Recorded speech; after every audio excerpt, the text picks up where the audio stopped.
begin? We find ourselves looking at the cover of a comic book.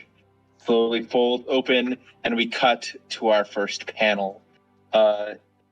In the classic comic dot style art, we see an auditorium filled with people and a line of 50 mostly human figures, white uniforms, a white cape over one shoulder, with the very simple domino mask, also in white, all standing on a stadium.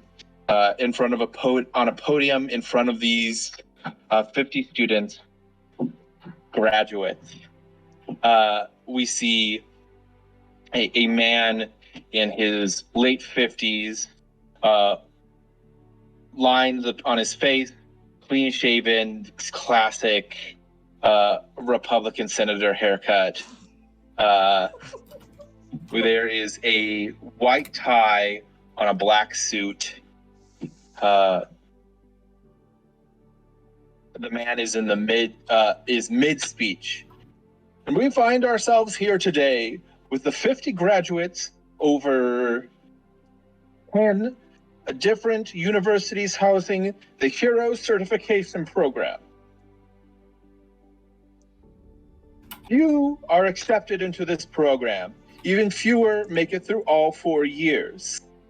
We have a cap of 50 students for a reason.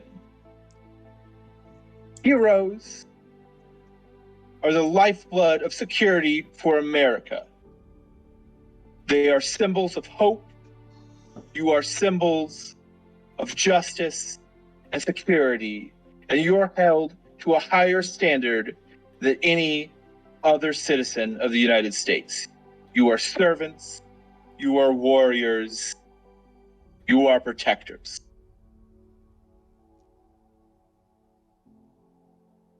The panel,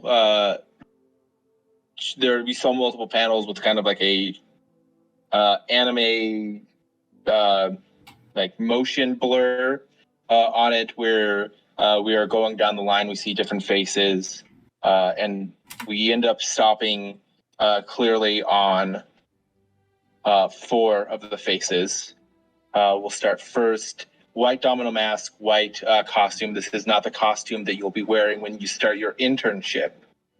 Jess, why don't you introduce and describe your character? Okay. You see a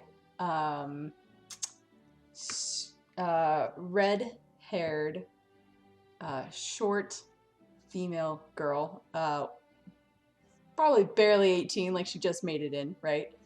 And has like some blonde in her red hair, as she has it back in a ponytail, and she is sitting there very nervously looking around and just taking it all in.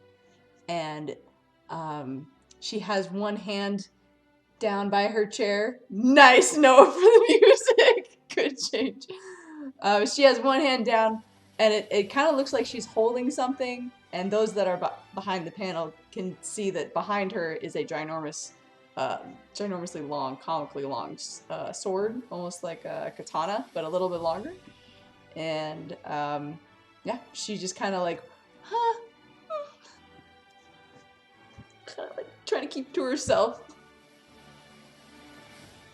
Panel shifts over. We focus in on another student. Noah, why don't you describe? Yeah, so you guys see someone towering over pretty much everyone else standing next to him. He comes in at roughly 13 and a half feet tall. What? And takes up the width of like 3 other students. Other than that, he looks completely normally proportioned. And again, aside from that size, seems to be probably they're at like the very end of teenage years, like 19 or very early 20s, with intricately like shaven facial hair, short hair, and oddly kind of a segmented metal belt wrapped around his waist. and for a moment in a single like frame, you think you might be able to like make out like a flash of yellow from somewhere underneath his white robe, but you can't quite tell. Uttering over further, Jordan, why don't you describe your... So, camera pans, you see just a very stalwart-looking young lad, close-cropped blonde hair, just almost maybe too thin. But you can tell, like, whatever he lacks in muscle, there is like this air of someone who has practiced every punch 3,000 times, has jumped, higher than most people could even dream of flying. He has worked his entire life to be the embodiment of physical perfection.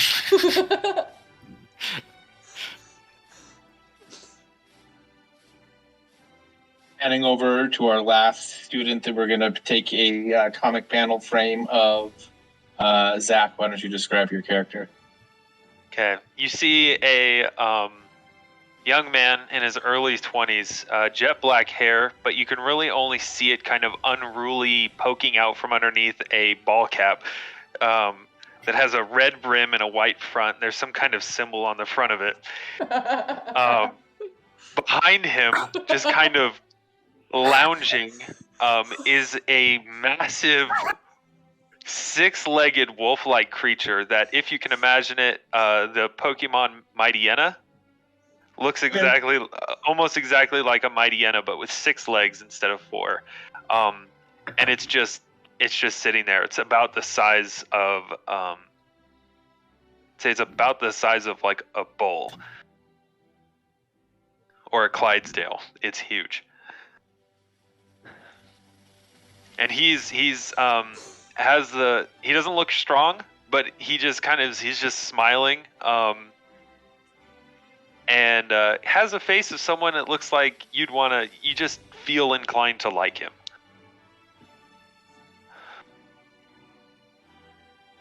We cut back. I was going to say one thing real quick. I forgot the most notable feature of my character, which is... Not the height? Not the height, no. It is a long braid. Like, his hair comes back in a long braid. Though, like, yeah, the right side of his hair is completely dyed yellow, and the left side of his hair is completely dyed black, and it's woven together in this braid that then, like, going down his back alternates yellow and black. That is all. Cool. I will also point out I'm 5'3". So no, you are more than twice my height.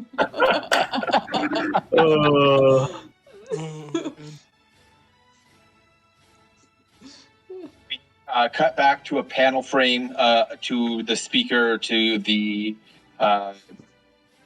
if we're being specific, to the director of the Department of Alternate Human Affairs, the government agency that oversees the Hero Certification Project or program. And he continues on with his speech that he's been going as long as these shots have taken. And in these times, I would like the audience, I would like America, and I would like these graduates to know. And then the comic panel, the next panel, splits jaggedly in half, where you have on one half the senator or the director continuing his speech, and the other half laying on the ground, blood leaking out from his mouth, a nondescript human man with another person with a hood up, holding him, cradling his head, as the speech bubbles of both the director and this dying man line up, and they say the same things in panel. Remember, you are the future.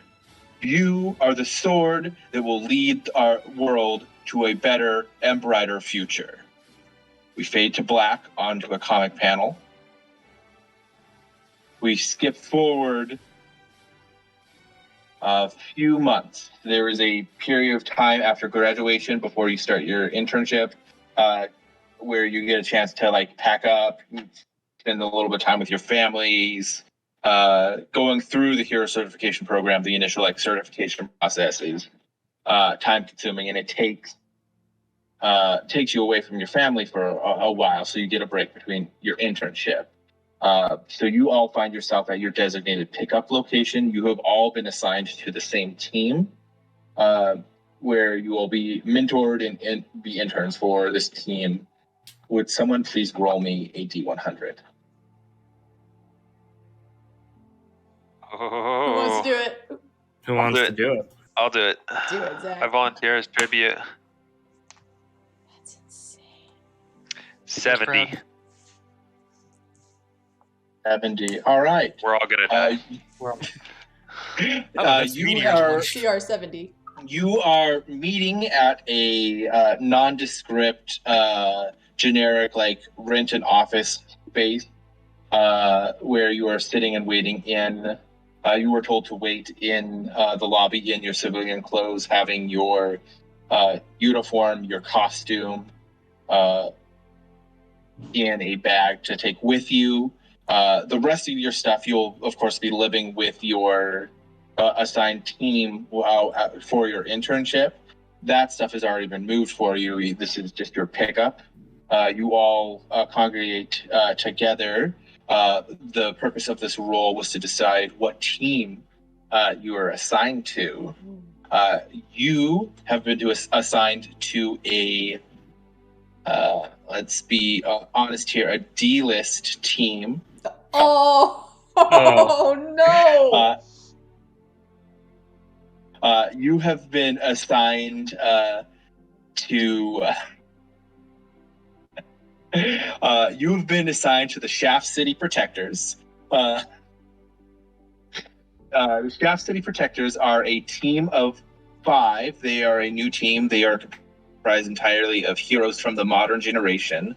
The generation classification for superheroes matches what we would understand the comic book generation, the comic book eras to be. So there is, at the founding of and the creation of superheroes, the golden generation that started when Dr. or Professor, he likes to be called, Vernon Wyatt, tried to create a artificial sun and collapse multiple realities into this reality, creating mutants, aliens, superhumans, and magic. And then proceeded to use his newfound superpowers to found the first superhero team and basically bully the American government into making superheroes a government-issued station, mostly to curb vigilantes. And then you have your silver generation, your bronze generation, and now the modern generation, the one where the future's not really sure what's going on. The distinctions are golden age generation is very like old school. They're powerful, but they're not like world shaking powers. They're like your Supermans, your Wonder Women, those kind of people. Like they're powerful, but like they don't alter reality. Silver age generation is really the people that are still in power, and they're like your Dr. Manhattans, your Captain Marvels, your Ego the Living Planets kind of like scale of power superheroes, and they like have this like reputation of being like the like having like all of like the goodness and like the unadulterated, like there is no like scandal to them like the golden generation has, but also with like kind of being in charge of everything with like a iron fist kind of deal. The bronze generation being the generation where they really couldn't find a foothold in the same way that the gold and silver generation could, because the silver generation still holds all of the positions of power, and so the bronze generation kind of like branched out to like different things. It's where you have a lot of your scandals, a lot of like your fallen heroes, kind of the concept of like an anti-hero, and like villain core music became really popular. Villain core is like a very prominent counterculture movement that arose during the Bronze generation. So cool. And then now the modern generation, where really no one's sure what's going to happen, kind of up in the air. Shafts, for your recollection, Shaft Shitty. That's going to be hard to say. Shaft That's City. what was we the call it. description? That's the. That's why it's the duelist team. That's why we're the D team. No, Shaft City is actually a city roughly the same size and population as New York City. It just happens to be in Michigan, surrounding the direct shaft down to the Hollow Earth.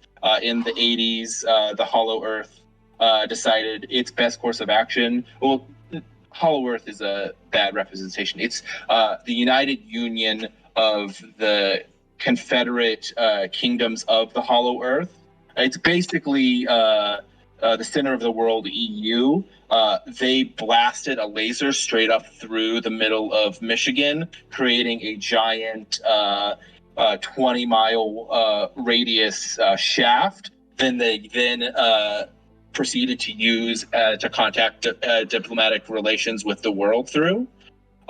Shaft City encompasses the rim and then is about 78 miles directly down on the inside rim of the shaft. So it is a vertical city in a very real sense.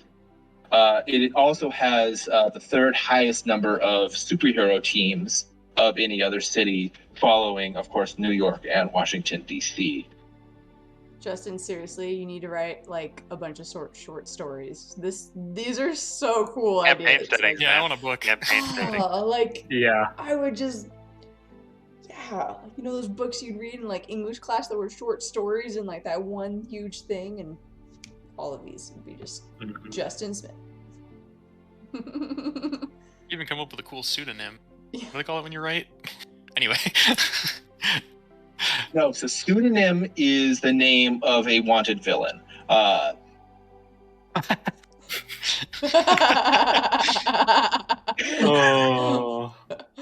I'd like to think that they're Fae and they steal people's names. No, so pseudonym is on scale of like Superman. He basically was raised in a cult where he and all of his 50 adopted siblings fought to the death until he was the only one left over a course of like 18 years. And then once he won the right to be the vessel of their god, he was possessed by a chaos outer being. And now he is the avatar of Black Hole God. All right. Not D-team stuff. not D team stuff. Yeah. No, think we can take him. technically he is dead. Lodestar, this world's version of Superman, killed him. Lone Star. Lodestar. Oh, Lodestar. Okay. Mhm. Star. Sorry, that's a different. Magnetic. But scaling back to the issue at hand, the Shaft City Protectors are a D-list group of superheroes. You do not know anything about them personally, but you do know their public personas. There are, as I said before, there are 5 people. Their leader is Gastro Guy. He is a 10-foot tall humanoid snail. He has magnetic powers, and he is capable of surviving at the bottom of the ocean, and his skin is made of iron. What a guy. His second command is the Maven Witch. She has blood magic. For context of actual Pathfinder, she is a blood kineticist. That's cool. Creepy. With context of actual Pathfinder, what's Gastro Guy? Gastro Guy is a lycanthrope metal kineticist. Okay. That's awesome. That's amazing. With a Respect. few Snail? other archetypes thrown on. Well, yeah. So, context for the inspiration for Gastro A Guy. gastrothrope. Yeah, I mean, he's a gastrothrope. That is exactly correct. But there is a snail that lives in volcanic vents in the ocean that incorporates iron into its flesh. They're called volcanic snails. They are really fucking weird looking. I very much recommend looking them up. They're wild. All right, gotta do this. Instantly going, Yeah, yes. no, we're all going. I think I've seen them before. They look pretty cool. What are they called again? Right? Just search volcano snail. Oh my gosh. Oh my they look gosh. sweet. Fucking right? So imagine that, but humanoid and 10 feet tall. That's amazing. How is that a thing that's real? Ew. That is so cool. I don't know, but I love it. Iron shells. That's neat. Aw, it looks like magma. Yeah, it Pretty looks dang like a cool. Pokemon. It's freaking Slugma. If Slugma, it's Yep. Mag Cargo. Wow, they Yep. can live up to vents that reach 750 degrees Fahrenheit. Snail facts. Dang. Hashtag snail facts. Yeah. Let no one say that Pathfinder isn't educational. Volcano snail. Yes, can you put that in the text for the video? That'll be the volcano snail. The third founding member of the Shaft City Protectors is Citizen Knife. Sounds important. Citizen Knife is a frontline fighter. He has a superpower to create knives. Please tell me. Is he a soul knife? No, so he is a what is it? Gloom. It's a fighter archetype. It's a Gloom Stalker. Blade. Gloomblade? I think it's Gloom Blade. That's cool. Anyway, sorry.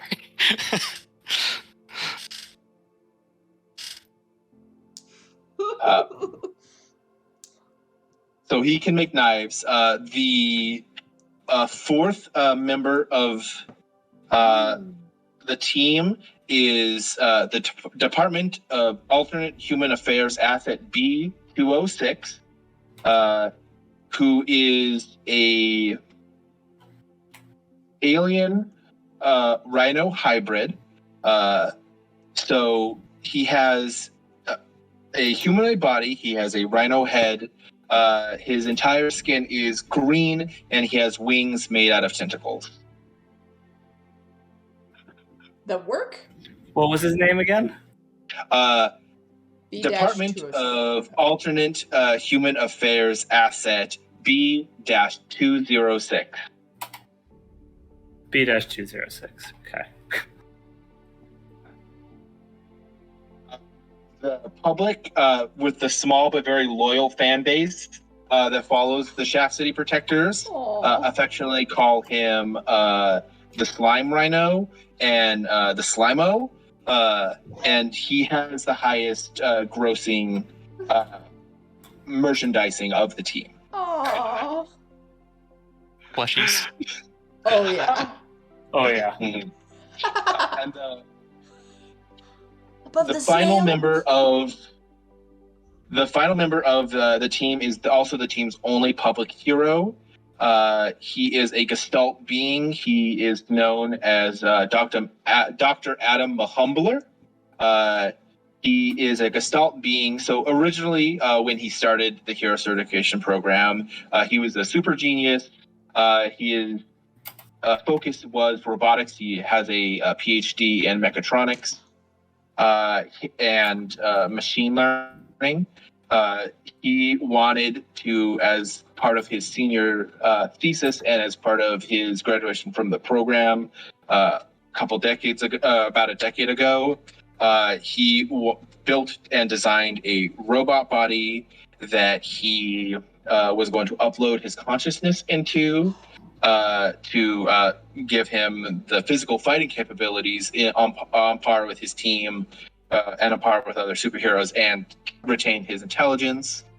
In the middle of that upload, his machine was struck by a bolt of sentient necrotic energy. He died. His brain was uploaded to the machine. His body was risen as a sentient zombie, and he got turned into a ghost. So he's actually 3 people: a ghost, a zombie with all of his memories, and a robot with all of his memories. They are the science team for... What? for the Shaft City Protectors. I fucking love it. I They also love famously all hate each Pathfinder. other. Oh my gosh. They famously all hate each other as well. All right. That's great. Hate each other like old married couple in their 80s hate each other, or hate each other like actually loathe each other? It is unclear. All right. They do publish papers together, though. So they have at least a working relationship. They have to get along with themselves. With that exposition out of the way, you find yourselves in a banal, uninteresting office lobby. There is no one waiting for you guys. You all arrive at roughly the same time. If there's any interactions you guys would do while you're waiting for your pickup, this would be the time. I am literally just laying on the back of my Eidolon. Like sprawled out. Hands behind head. Mm-hmm. Anybody want to do any stretches with me? No thanks. Very peaceful. I wonder who the first bad guys we're gonna fight are. Oh. I mean, think about it. Maybe it's like that guy that. I read about one guy on the TV. I think it was like he could shoot fire out of his nose or something. That would be crazy. Fire out of his nose. Maybe we stop like a runaway train, like in the old Golden Age cartoons. Yeah, I'd like that. That sounds great.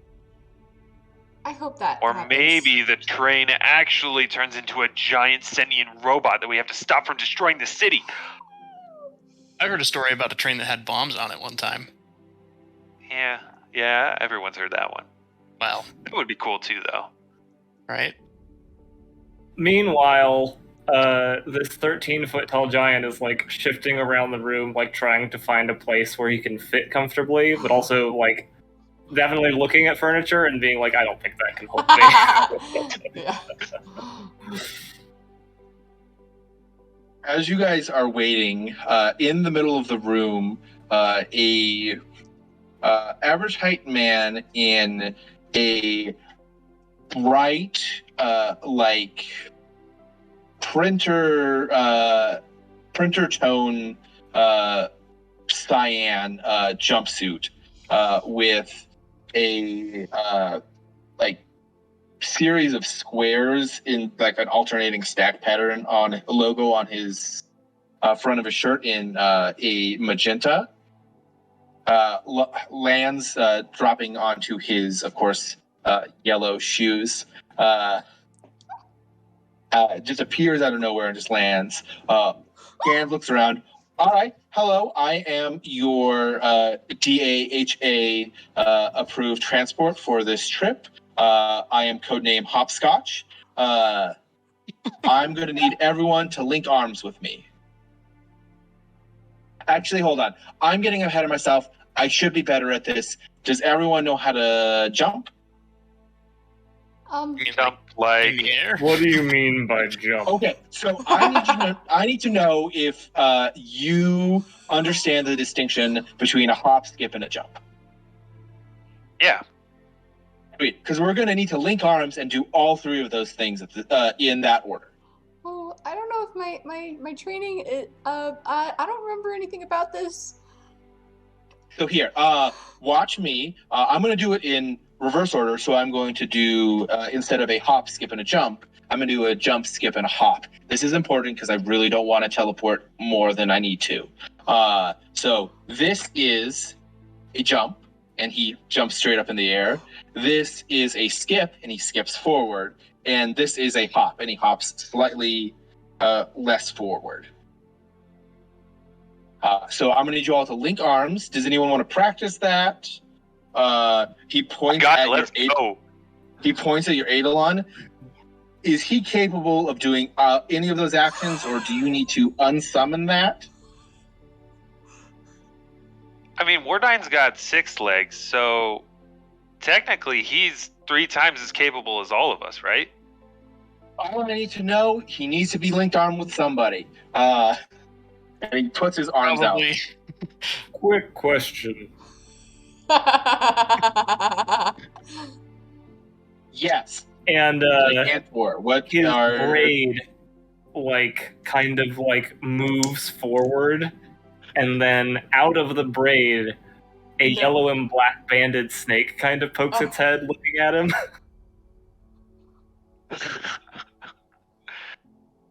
He'll be able to come, right? Is he physically attached to you? Yes. Well, how do you mean attached? So, I need to know, is he either physically part of your body? Do you have, like, a Medusa thing going on? No. Or is he, like, so interwoven that if you moved right now physically, he would move with you? He would move with me. Then we should be fine. All right. Just don't let him hop, skip, or jump while we're in the midst of transportation. I don't think he can. Probably hard without legs. The 5'3" girl, her name is Rocket. With 2 hands always, drags behind her this like 10-foot long sword on the ground. As she moves over and like awkwardly looks for someone's arm. He like looks up at you, Noah. Looks at Zach's creature. And then goes and stands by Jordan. Here, we'll be all right.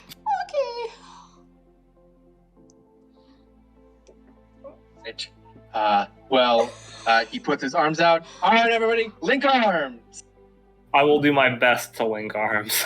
Yeah. Probably the best person to link arms with on at least one side is my Eidolon. Actually, yeah. No kidding. No kidding. You can link finger to arm with somebody else. I will link, like hand to arm with hopscotch.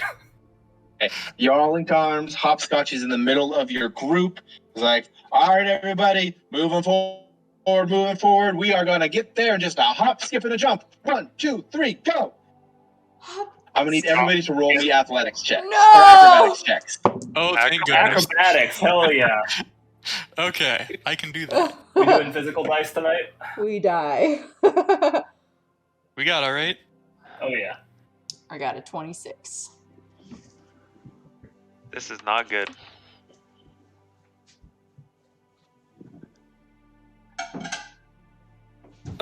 So I got a 43. Damn it. Ah, shit. Oh no, guys, I rolled a 3. Oh, no. It's gonna be a 24. Oh my goodness. Wardine got a. Hold on.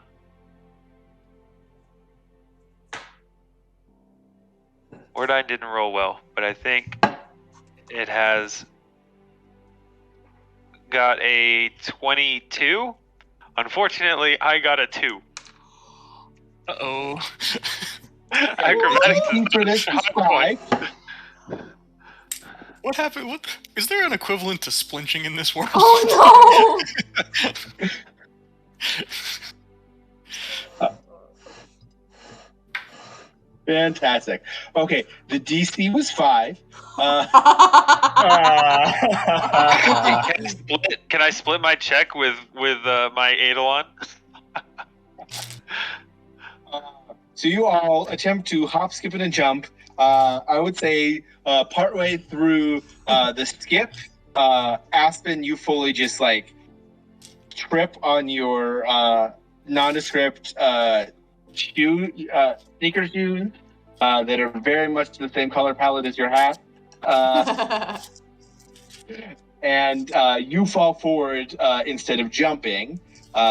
We all see a flash of Technicolor magenta, cyan, and yellow lights, and you all come crashing down. Anyone who would like to make a reflex save to not fall prone, it may do so now. Otherwise, you will fall prone, and I need to see where the fuck you ended up. 23. 12. 39 or 29. Whoa! Excuse me. Okay. What the? What is your mod? 17. Adolf got How do you have a 11. plus 17 reflex save? I got 15. Items. Monk. Yeah, That actually, helps. it's no items. Oh. See, there's a little glitch in the protection domain for clerics that their flat bonus on saves stacks no matter what level you take. From what I could see. Are you a cleric monk? I forget what you are. Inquisitor monk. Amazing. Cleric monk would be interesting. D100 for the mishap table. Oh. Who's rolling it? I'll roll it. I did the mishap. D100? 100. Did I pass the save? Well, this no position goes high. What, Justin? Oh yeah, you all passed your saves. It's not hard to catch yourself from a fall like that. Who was rolling the D100? 49. 49. All right. Being casually 49. We are still on target. Ooh! And you land in the a linoleum lobby of the Sanctum of Protection, the headquarters of the Shaft City Protectors, which is the warehouse just outside the city. They are not a legacy team, so they do not have the money or resources or i.e. generational wealth required to make their headquarters anything more than just someplace out of the way. A glorified bachelor pad. It's better than a bachelor pad. It's like it's kind of like those open concept office spaces. Studio. Gotcha. Interesting. The floor is linoleum. You see sitting at what generously could be called a conference table, but in reality is an IKEA 12-person dinner table. We got one of those. You see five. Technically, you see 7 people sitting at the table. It's just 3 of them are the same person.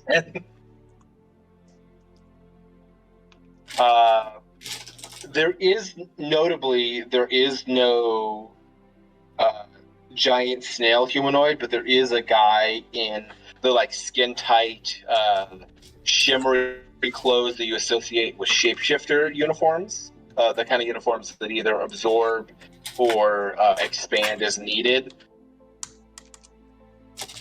And he's sitting at the head of the table. Standing up, the only woman on the team, the one you assume is the Maven Witch, she has a long, maybe rib length golden hair, like wheat colored blonde, and really just pale skin, slightly like Asian features. She smiles like, hello. My name is Amanda. She points at the guy in the shifter uniform. That's Josh. That is, and she points at Dr. Mahumbler. That is Adam. And all three of them in unison, and then after they say it in unison, they glare at each other like they're mad the other one said it. We prefer Dr. Mahumbler. Oh, we. Or sorry, not we. I prefer Dr. Mhm. Mahumbler. Nay.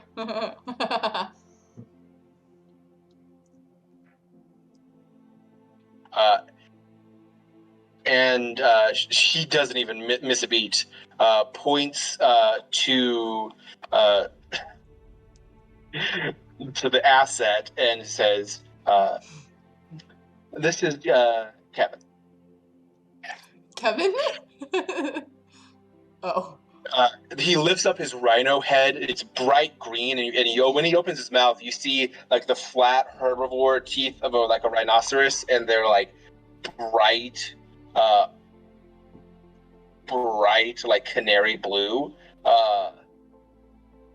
Is like, Kevin is my human Western name. Oh my gosh. Yes. Oh, I'm. If you would prefer, you could refer to me by my the name given to me by my my parents at spawning. I am.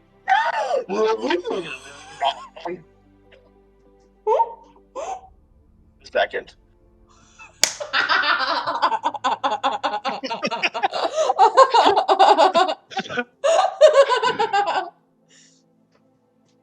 What language would that be in?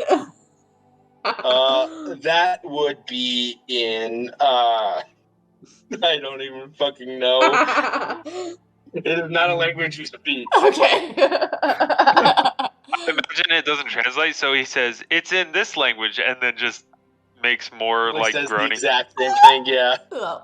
Yeah. It says, some humans can pronounce my name, but I find that the glottal exhalation at the end is really what stops most of you Terrans from pronouncing it correctly. Kevin is fine. Okay. Hi. Throughout this entire conversation, all three of the Dr. Mahumblers have like gotten uncomfortably close to Rocket and are all like staring at her sword. Like to the point where at one point the ghost literally comes through your stomach to look at the handle. No. No, it's what are you doing? In unison, they all say, "That is a fascinating piece of technology." Okay. What? And they just keep staring at it.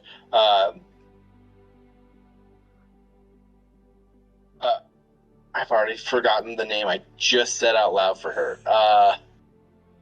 Amanda? Maven Witch. Amanda. Oh. Thank you. Maven Witch. Yeah, Amanda, the Maven Witch, says, Adam, please leave the girl's physical space. You have not asked for permission to be near her. We've talked about this.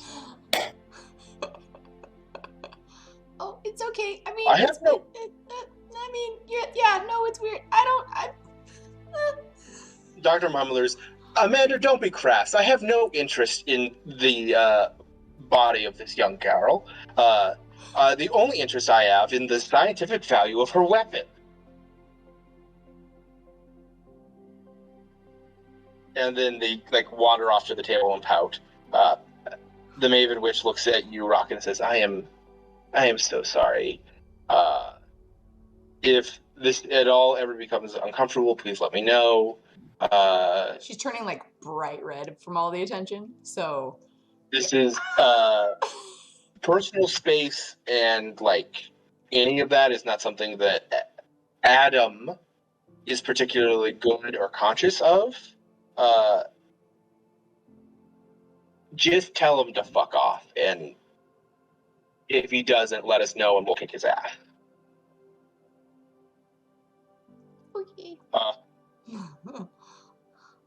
You can see from the table the robot version of Dr. Merhumbler, who literally just looks like the Terminator after all of his flesh has been melted off, is actively like laser scanning your sword from the table. It's just like a single beam of red is like scanning up and down it. Oh my gosh! She's gonna shift it awkwardly and just stand in front of it. Don't do that, Girl, no. Tadachi. Shift it the other direction. No. I need a different angle. He doesn't like it. It's sentient. Oh gosh.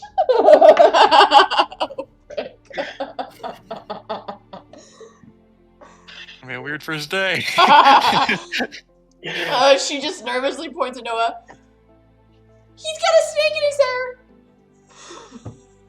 Almost Yeah, on cue, like bonded to- actually perfectly on cue. The entire braid and then the snake like following it, like come out and like give a little hiss. Doesn't seem to deter Dr. Merhumbler at all. Josh, the gastro guy, stands up. I think maybe a little better set of introductions would be in order. I'm, as Amanda just said, my name is Josh. I am codename Gastro Guy.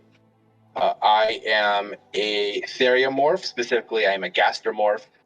Gastrothrope, depending on your determinations. I was bitten by a radioactive volcano snail. I have, How did you manage that?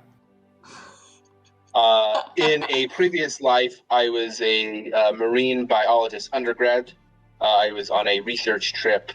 I got a little too close to a underwater volcanic vent. The heat caused me to pass out. I was falling down into the vent when I was bit by the snail. I then went through a rapid transformation that then saved my life. And the rest is history. Man, I want this. That sounds so cool. It is truly uncomfortable to change. There are pros to it, but I feel like if you're gonna do some kind of theriomorphic animal, snail is a rough one to transition to. Is it pretty slow? I'm actually roughly the same speed. I'm a little bit slower, but I am actually fairly fast. Less so to do with the natural speed of a snail, and more so that my relative size and my humanoid bipedal gait negates some of the issues with the hydrostatic body. But outside of that, I have some minor metokinesis. I can manipulate anything that can be manipulated with a magnetic field.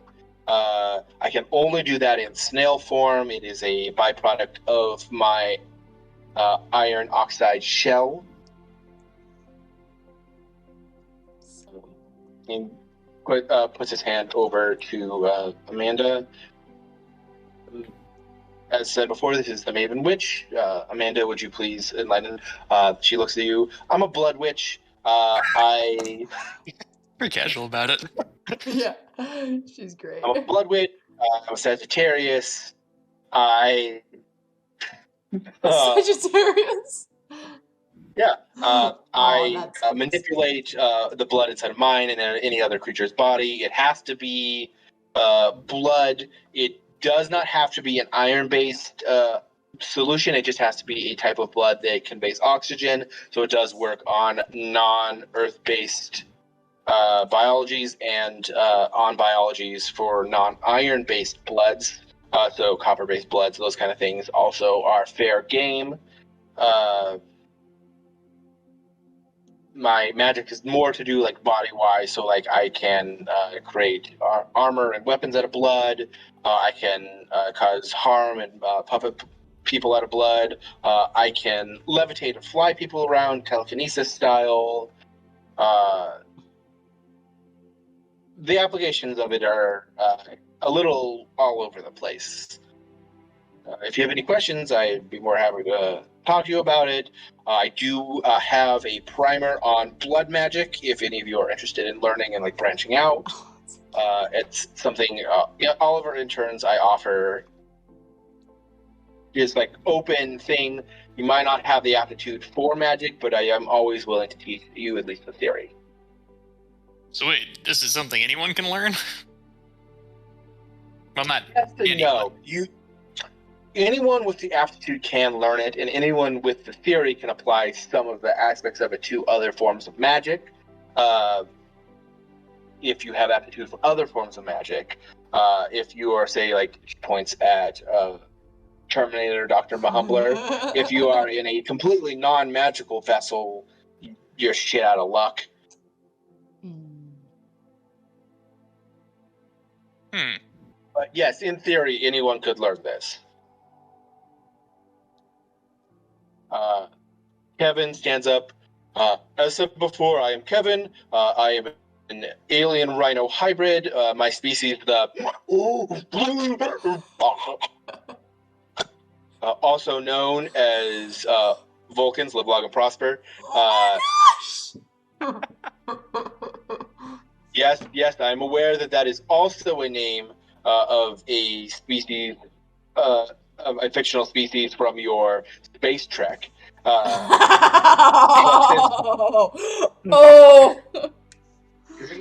since my species originates from the same star that your fictional species originates from, we've decided that it is our cultural right to appropriate this name for ourselves.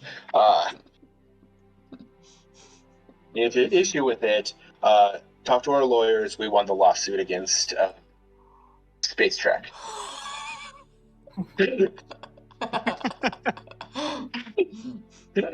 My powers are super strength, mind control, and hypnosis, that kind of like deal. I have like baseline psychic abilities, less like lift things up with your brain, and more like I can use a stick to find water, heal you with a touch, or I can hypnotize you by looking at you, that kind of shit.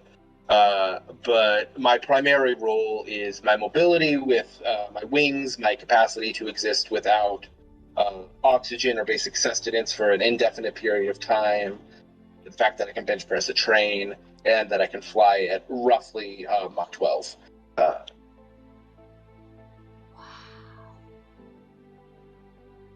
I am technically, legally not allowed to go that fast. I do not have the license for it, but, you know, semantics. Whoa. I also stream video games on Twitch every Tuesday and Thursday, schedule pending. If you're interested, This crossover is amazing. Rhino the Kevin the Rhino Kevin on Twitch, and Rhino Kev on YouTube. I'm assuming there's G Fuel in the break room. Don't be ridiculous. This is a monster household. Oh.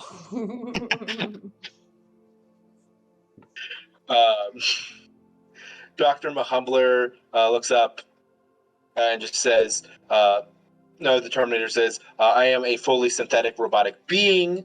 I have a modular capacity, super strength, super speed, a variety of sensory components, and of course my vast and unparalleled intellect. No one in this room is smarter than myself. Don't forget your humility. Even of the other two of himself? He says it, and as he says, the other two scowl. As you say, don't forget your humility. He says, humility is for people who have something to be ashamed of. The ghost says, I am Dr. Adam Mahumbler. I am the foremost intelligence of this on this team. I have the highest IQ of anyone in this city. I have basic ectoplasmic capacities, telekinesis, ethereal transportation, flight, etc., etc. But of course, my primary support to this team is being the intellectual fortress on which all things break. Of course, they all scowl. The rotting corpse version of Dr. Mahumbler, the sentient zombie, looks around. Dr. Mahumbler, smartest man in room. Me strong, me fast, me cannot die.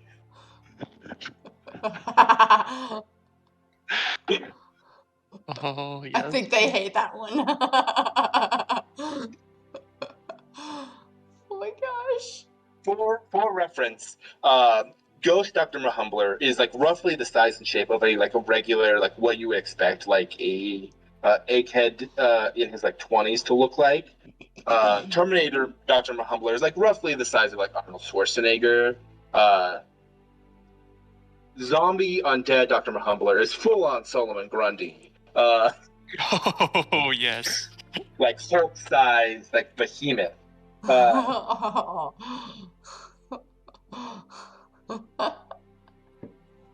course, they had to pick the biggest zombie to become.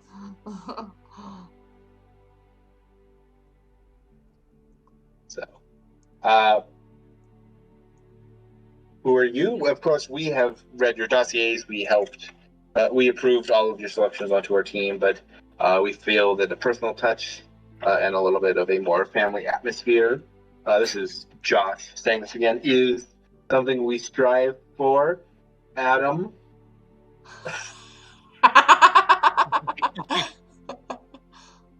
We'd love to get to know you guys, get to know roughly what your power set is, and like how you envision yourself fitting in a team.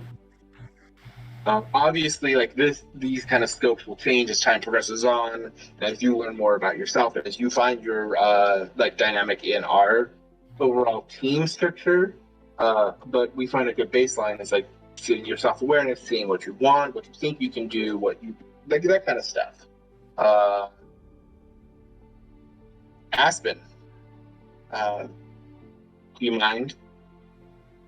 Yeah, I'm Aspen. Or the Beastmaster. And he like hands on hips. From like lounging behind him, Wardine just kind of stands up and looks off into the middle distance all majestically, and there's like this almost anime like backdrop of like sky and clouds behind them. Yes.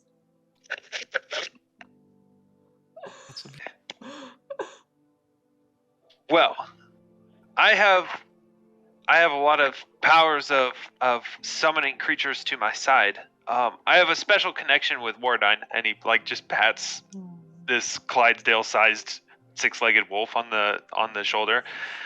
Wardine's been with me for a while, since he was like, well, a lot smaller. But I can summon other things too, and I have some magic. Most of it I just use for Wardine to help him get stronger or to help me, stay safe. But I can help other people get strong too. I can make them bigger, faster, stronger. I can protect them, all kinds of stuff. Oh, excellent. Good to know. Who else would? I'm Clyde.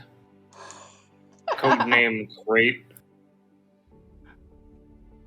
I Great. was enchanted to be a bit larger than I was when I was younger, but then my growth kicked in and I ended up a little bit bigger than intended. I'm actually, surprisingly, not one of those whose powers is super strength, but I am fast. And like, without like, even blinking, you guys somehow miss, like, a flash of movement. It's basically, like, nothing happens, and there is suddenly a whip crack, as now the belt that he was wearing is a flurry of attached metal blades, like, hovering around in the air around him, like, that he is meticulously, like, controlling with a hand before he, like, coils it back around his waist for the fluid movement. Stay next to me and I'll keep you safe. Also, I'm good with snakes. And again, on cue, the little snake comes out and gives an affirmative hiss. Oh my gosh. Also. What's your build again, Noah? Magus Monk. Oh, okay. Oh, okay.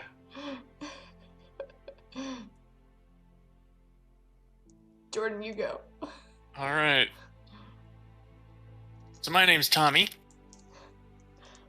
When I was a kid, I grew up on Bruce Lee movies, and he really inspired me. From the first time I saw him on screen, I decided that was who I wanted to be. So, I set to it. Through a lot of hard work, a lot of discipline, and a lot of broken bones, I've mastered as many styles of martial arts as I can. What's your alias name again? The Green Dragon. The Green Dragon.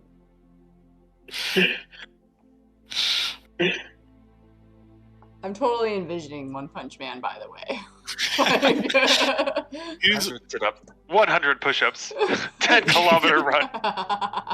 Oh, man. It's not even that. No air conditioning in the summer. No heater in the winter.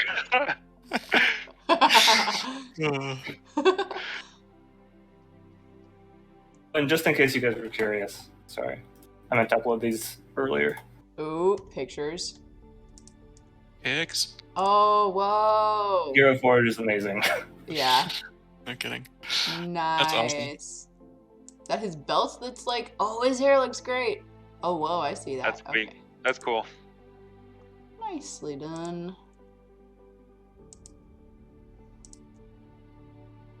Right. That leaves you, ma'am. Hi, I'm...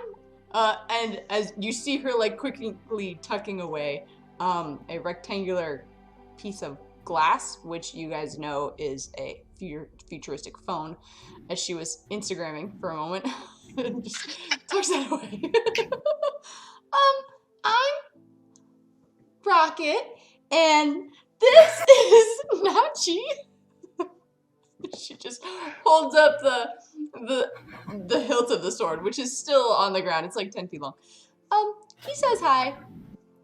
I'm super good at hitting things with Nachi sometimes, but I don't like to.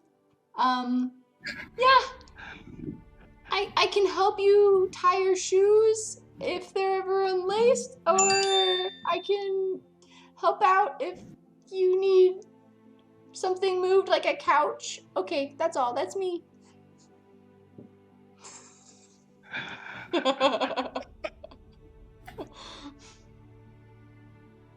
We have. I'm gonna pause. Out of game. We have 3 separate characters based off of Japanese and Chinese Yes, we do. media. Leaned Not even like culture, just media. Media. It's like 100% anime. Kind of And like it a feels superhero. right. It just feels right. Right. Good time. We're having a good time.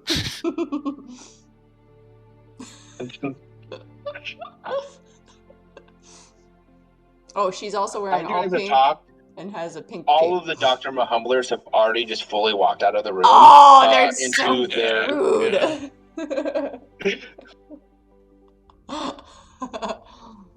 Amazing.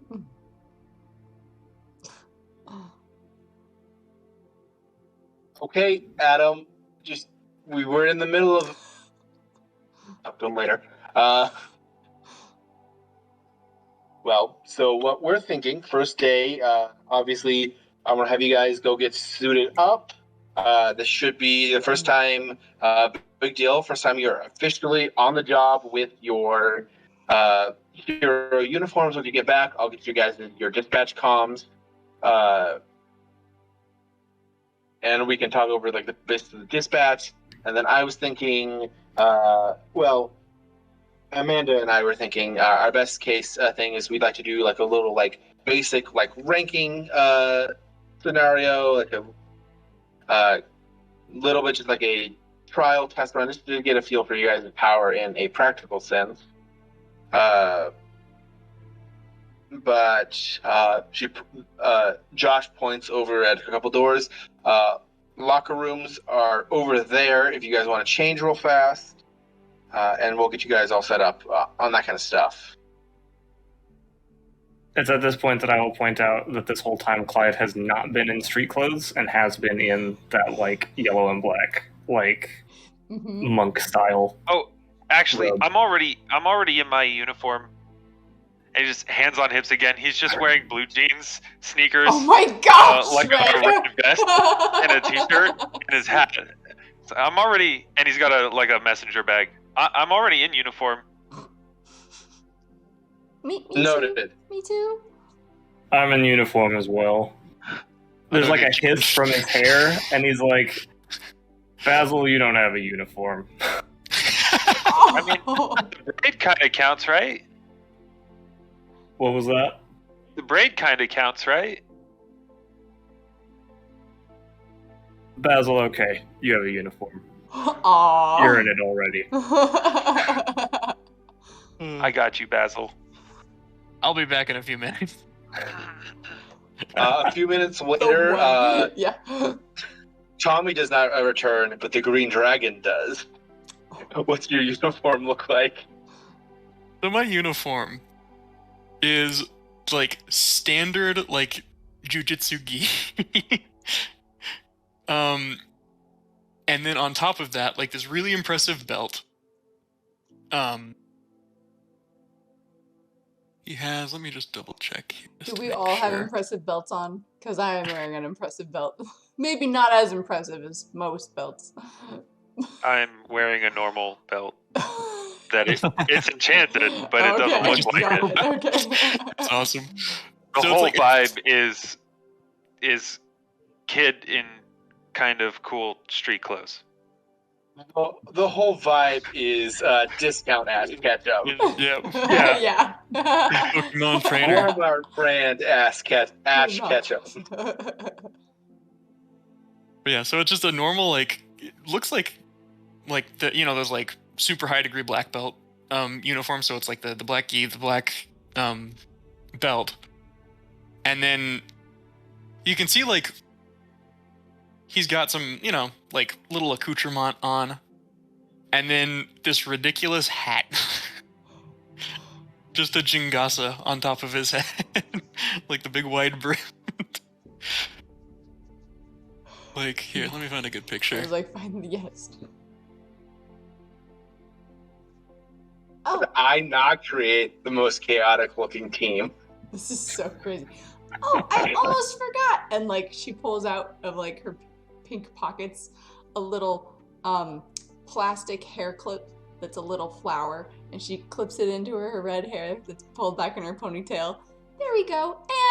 And then she pulls out a little blue bow tie and puts it on the sword.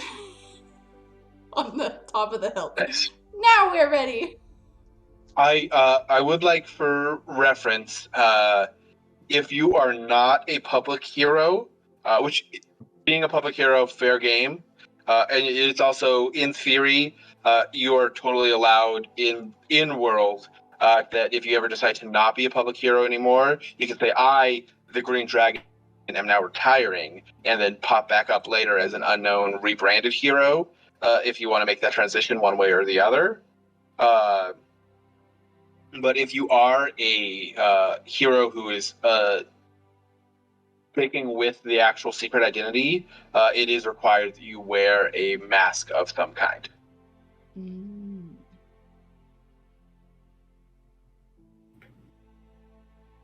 Would that be all of us? Do we wear masks or no? No mask for me. Sounds like it. I'll put a mask on. I'm assuming I have one. Yeah, I mean, I would assume it's probably just like a standard like black domino mask, like Nightwing style. Yeah, it's not. You could tell who I was pretty easily in this thing. I'm gonna reach into my bag and pull out a bandana. What if I do this? Totally fair game. Can you see? Yeah, the mask yeah. is less to do with protecting your identity. Private heroes' secret identities, and even public heroes' like non-working hour identities are like really aggressively protected by the company, which is the superhero equivalent of the CIA in this world. But their entire job is basically to protect the family and identities of superheroes. Nice. Theoretically. I'll do. I'm ready to go. Yeah, let's go. Let's do All right. this. As he has changed, the rest of your mentor team has also changed. There is now a anthropomorphic volcano snail. Yes. The Maven Witch is fully in robes of actual moving blood, liquid blood, with a mask of blood on her face, domino mask style as well. Kevin is a public hero, but he does go by DAHA asset B-206 as his call sign. And Dr. Mahumbler is a public hero as well, but he's nowhere to be seen. So on the table after they change, they bring out 4 like little black cases that you open it up and there's these little ear pieces that it's like you're going to put these on your right side unless you have a hearing impairment that requires you to put it on your left side. This is your access to dispatch to the central nervous system of the hero program.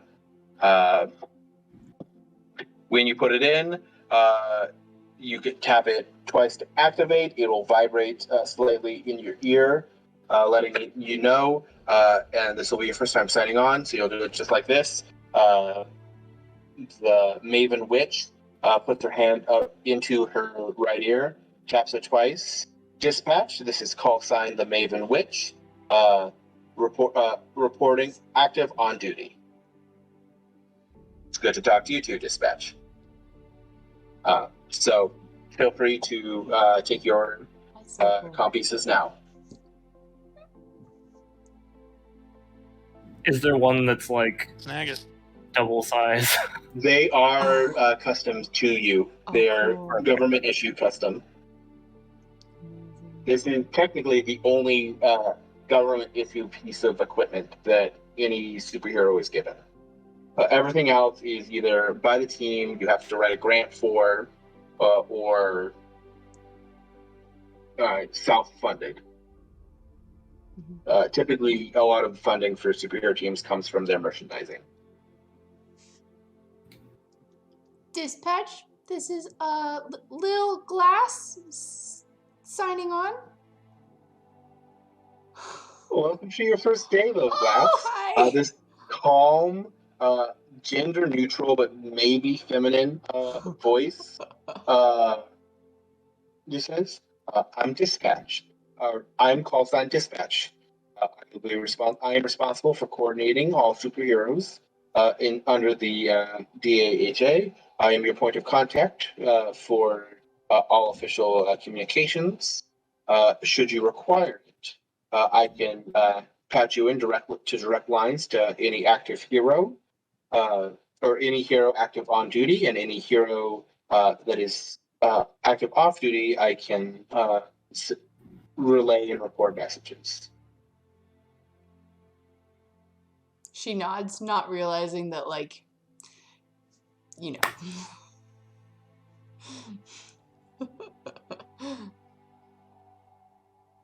know. Dispatch, this is crap. Beastmaster, locked, stocked, and ready to rock. The same gender-neutral, slightly feminine voice. And honestly, the actual like feminine aspect of it might just be a projection of like the fact that it's just a soft voice with like really little inflection. Is this free I from just Siri? says unclear. There's like this slight laugh. Welcome to your first day on the job, Beastmaster.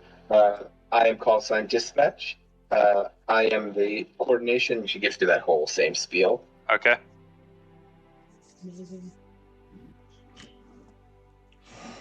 Dispatch, this is Krait, active on duty. And then, like, before he can get the word duty out, his hair is wheeled around and lets out this loud hiss directly into the copy.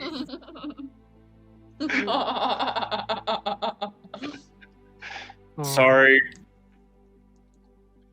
This is Krait and Basil, active on duty.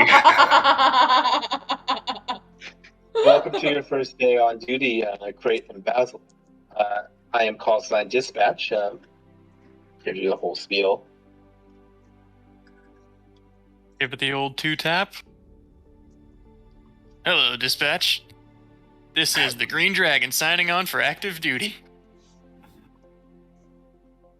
Hello, the Green Dragon. Welcome to your first day on duty. My name is call sign Dispatch. Gives you the whole spiel. Nice to meet you. It is a pleasure to meet you as well. At that point, the Maven Witch says, so, information for Dispatch. Yes, it is the same voice for everyone. Yes, if you put in someone else's earpiece and talk, she will somehow, or they will somehow know that you are who you are, and you don't ever have to actually tell her. It's different. I think it's weird, but we just run with it. No, the voice doesn't ever change. No, we don't think it's a AI running it. No one knows who or what Dispatch is. That is so classified. I don't think anyone is actually allowed to know who she is. Wow. If I'm being honest, things you should know of. Technically, Dispatch does listen to every single thing you say while your headpiece is in, regardless if it is on or off. They are very good about respecting your privacy. Unless you explicitly say anything, she will not. She also somehow knows when you're talking to her versus when you're talking to someone else. I don't know how. I will say to Dispatch, is that really true? Yes, Green Dragon. She says this in all of your guys' ears at the same time. Yes, the Green Dragon. All of this is accurate information. Wow.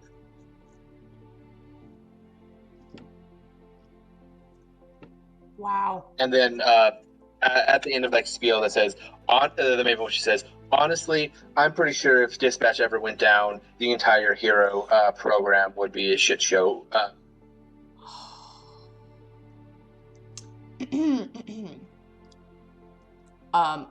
Rocket's gonna think telepathically to Dispatch. Can you hear me?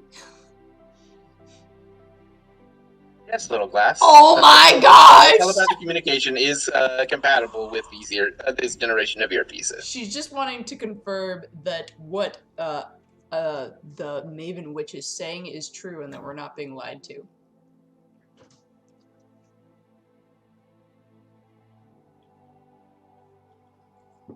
Is it true? Yes, everything that the Maven Witch has informed you on is accurate to the best of the knowledge I have at hand, which is a sizable amount, if I do say so myself.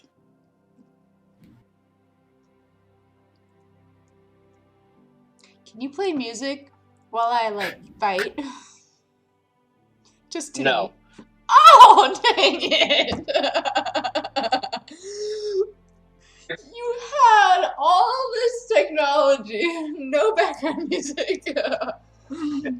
It's amazing. The Astro guy slaps his anthropomorphic slug hands, which are less like arms with individual hands and more just like the rough approximation of a hand that you of an arm from a slug. Like claps them together in like this like wet metallic slap. I was like, all right, I think now is the time to do our ranking assessments. Me, an alarm starts blaring off from the center of the thing. Chefs, City Defenders, this is call sign dispatch. A street level super brawl between a super gang has broken out within your area of response. Classic. Please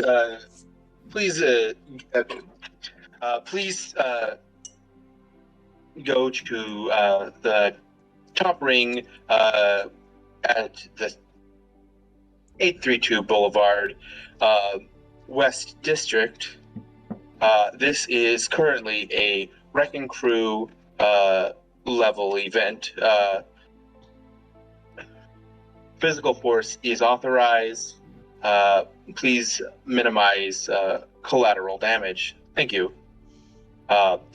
What you all know and what has been taught to you from this certification program, super creatures, things that fall within this purview of superpowers, are classified not by like some arbitrary like power level, like the mutant like omega power level, omega level mutant, that kind of stuff is impossible to actually like logistically track. Like you can't like really like call out a power level of the mutant or like a superhero. How superpowers are classified are as their capacity to do damage unimpeded in an hour. What their capacity is. So a NCP, a non-combat person, is someone who has the capacity to do the same amount of damage that a normal human being could do within an hour without any external aid. A Wrecking Crew is the next level up. Wrecking Crew classification is someone who has access to demolition equipment that could demolish a city block unimpeded in an hour. The next would be the next step up is a Manhattan level classification, capacity of a nuclear bomb's worth of destruction in an hour. Next classification up, and it's an exponential increase up from each level. The next one is an Armageddon classification. The capacity to destroy worlds with it unimpeded in an hour. Are there superheroes like that around here? Oh, yeah. No, Armageddon classifications are not particularly rare. Wow. Oh dear. Level 20 Pathfinder characters. I forgot. Wait, we're playing this system. Yeah. That's true. Any caster with access to the spell Wish. Mm-hmm. Boy, do I wish there was a meteor here right now. Oh wait, Meteor Swarm or Storm. Oh yeah. Oh yeah, yeah. So you guys have access to a. They're like, all right.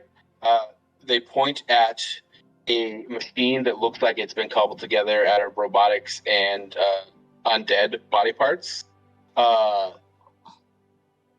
This is our teleportation array. It was a collaborative effort of Dr. Mahumbler, who is a forefront pioneer of necrobotics, the necromancer's robotic robotics.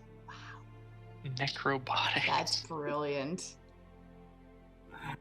From the ether ghost, Dr. Mahumbler says, I still think we should have called it necrotronics.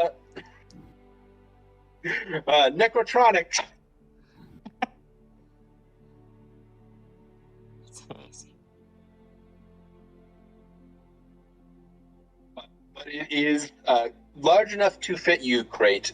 It is basically the unholy merging of the beaming platforms from Star Trek and like an Illithid's like flesh ship, All right. nautiloid ship. Okay. Wow. It's the worst, but it's all like rotting like zombie flesh. Yeah, maybe necrobotics isn't that cool. And you see like the control platform is literally just a brain in a jar. I'm gonna lean over to the green dragon. I don't think this seems very sanitary. I gotta punch this thing. But then it's gonna be all over your hands. I know. This is never gonna come out of my clothes. Just don't bump into anything. I'm gonna climb up onto Ordine's back. Beastmaster, Okay. do you want to prep, get ready?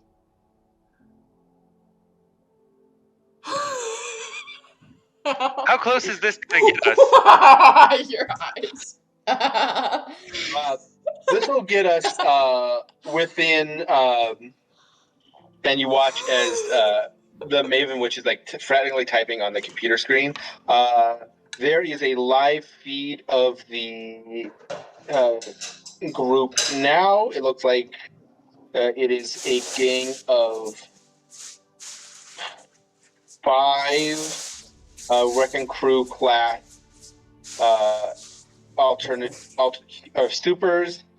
I see 2 energy projectors, a strongman, and I think that is a transformer.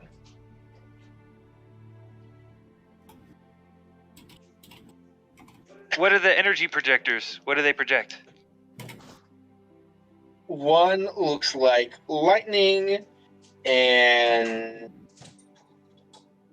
some form of golden corrosive light. Unclear if it is a solidified acid energy or if it's a disintegration type energy. The readings are unclear. This can get us within 100 feet of them, though. All right. Looks like it's the works. Okay. As you're doing your thing, and you're free to continue powering up as Gastro Guy talks. All right. Real Be quick. clear. So Krait's gonna fit in this thing, no problem, right? Like, Yes. into this. Okay, cool. Thank you. Yes. So Krait is actually roughly the same size as Zombie Duckler Humbler. All right. So I think part of the reason you were selected for this team is that there were less logistical challenges around accommodating your size. Awesome. Yeah. How many of us are there? Total going through? Total going through is going to be the 4 of you plus Gastro Guy and the Maven Witch. You are the only ones who were tapped for this thing. All right. Okay. I'm gonna proceed. I don't think. Shoot. You know what? I'll do it. I'm going to cast in this order: Stone Skin, Spell Turning, and Person, Bull Strength, Bark Skin, Blood Armor, Shield, on Wardine. Mhm. I am then going to cast Protection from Energy Communal, and I will give everyone, let's see, 20 minutes of protection from electricity. What is the How much? resistance level?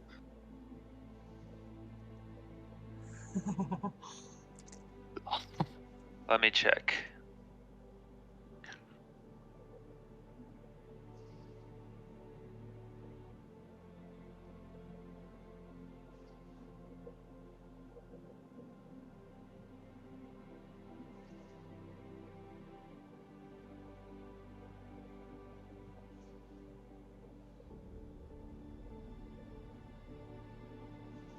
Protection from energy.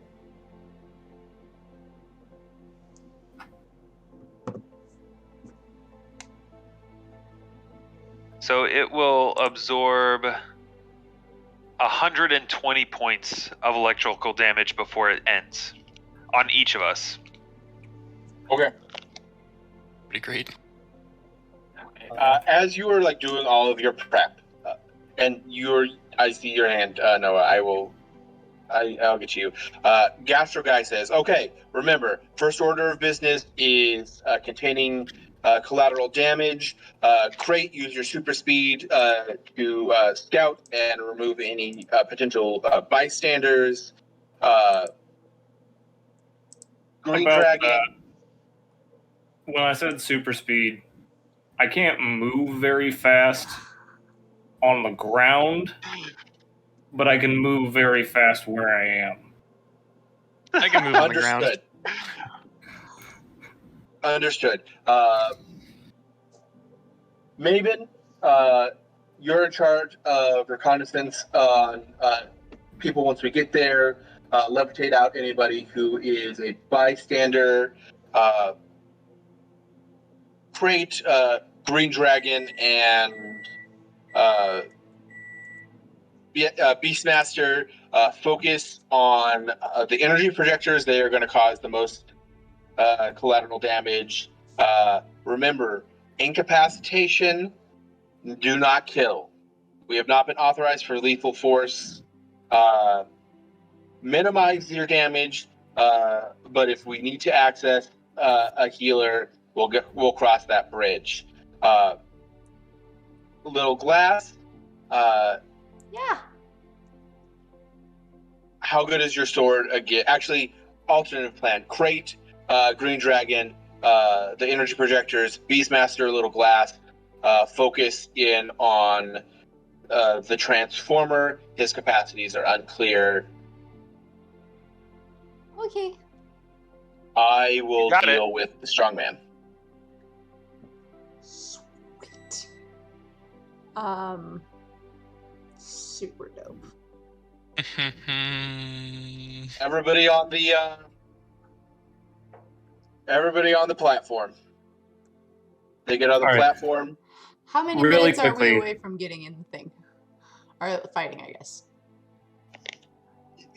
Once you teleport in, you're 100 feet out, and we'll roll initiative. Got it. Okay, she's gonna take a potion of bark skin and a potion of enlarged person. Yep. It's time to get some drink on here. Now, Astride, does Wardine fit inside of the teleporter now? What size was Wardine prior to enlarge? Large. Wardine is going to have to go separately. Okay, I will hold off on the enlarged person then. Okay. I will. If I can have that prep to like go off right when we land. That's fine. That's totally doable. The thing is the capacity for 3 large creatures plus 4 medium creatures. That's like with space sharing. You guys all get on the thing. Noah, you were going to do something specific?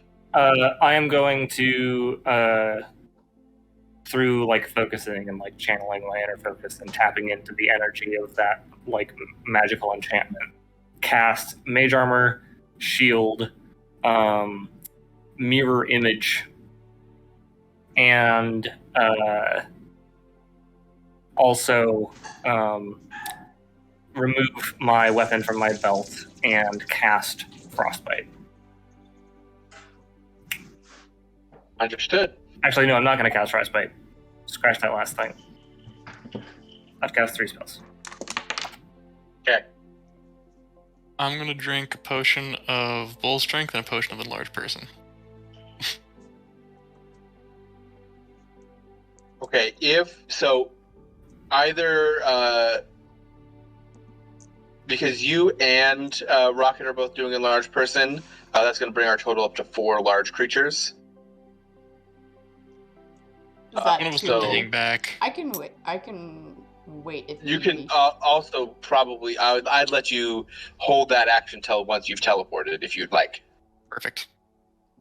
I would like to hold a spell cast to the moment that we teleport in, cast haste.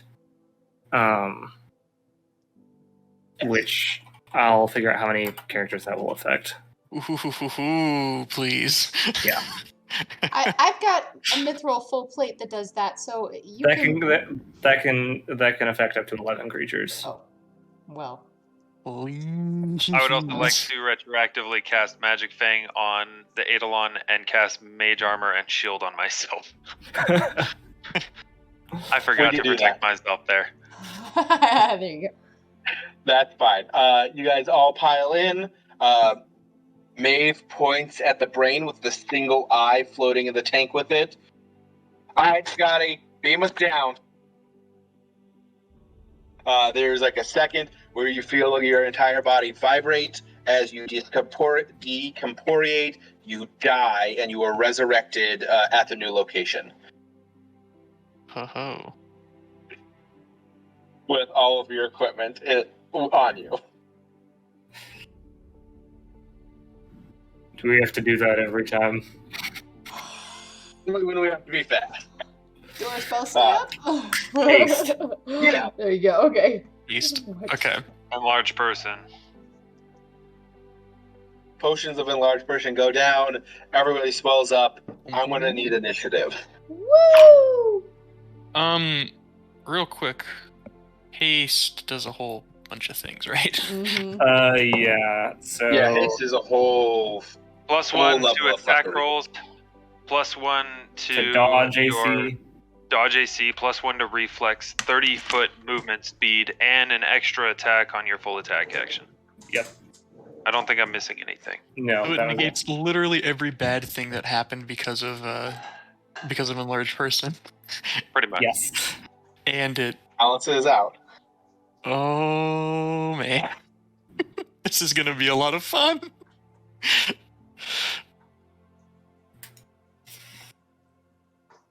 You appear, you'll roll initiative. What you guys see is a street that has been torn asunder. Cars are on fire, people are running away. There is one guy who is in classic villain core,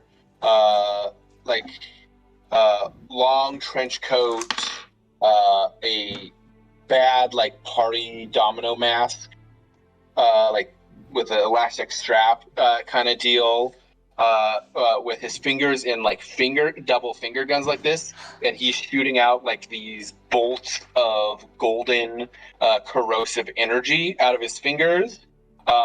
On the other side of a pile of cars is a large humanoid who looks like his skin is made out of rubber and is leaking tar. Is a large humanoid who picks up a car from behind the barricade of cars that he's behind and throws it at the guy with the corrosive energy, who shoots it and dodges as shoots just enough of a space out of it to dodge out of the way. There is another guy who is literally standing on a small cloud with electricity pulling out of it, kind of like Dragon Ball Z style cloud, and it's gathering 2 orbs of electricity. For those who are familiar, he's gathering power. Yep. Kineticist. Kineticists make the best superheroes. Fucking, it is the superhero class. I don't care what the vigilante has to say. It's the Yeah. I think anything the vigilante has to say is drowned out by literally any other class. The vigilante is really good at doing a lot of other things other than being a superhero. They'd be the perfect character for a social game. Oh, yeah. Phenomenal. When we were playing your Wild West game, I was planning on multi-classing out of alchemist into vigilante, just purely for the bullshit prep work stuff that you can do with that class.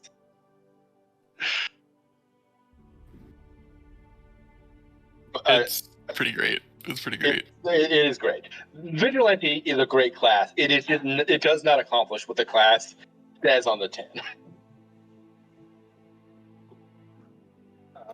And then on the other side of the street, with a giant flaming sword, is a huge car person.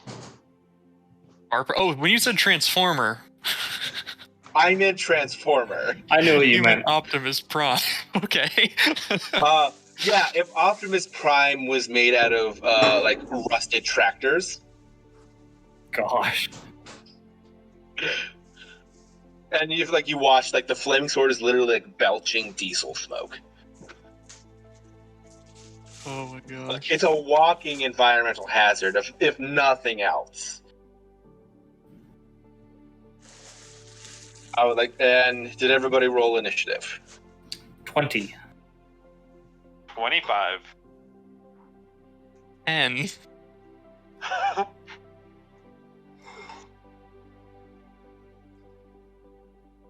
cool, guys, I can keep up. What's your guys' dexterity scores for reference? 20. Since I'm enlarged, 22. I have an 8. Oh no! How am I going faster than you guys? What did you roll on the die? A 20. That would be why. I got a 4. Oh, ow. Oh, it's cool. I got plenty of other things going for me. Like, what is that? 1, 2, 3, 4 attacks at plus a lot right now. Full VAB. I'll be good. I rolled a 20. 20. Okay, what is your modifier for initiative? 3. Noah, what's your modifier? 10. Okay. So, Beastmaster, you get to go first. Oh, Wardine got an 11. Okay, Oof. Beastmaster, you get to go first. What did you get, Zach? 25. Mm-hmm. We all rolled low. I did not. That is the best I possibly could have done. Mm. We're at 100 feet, right?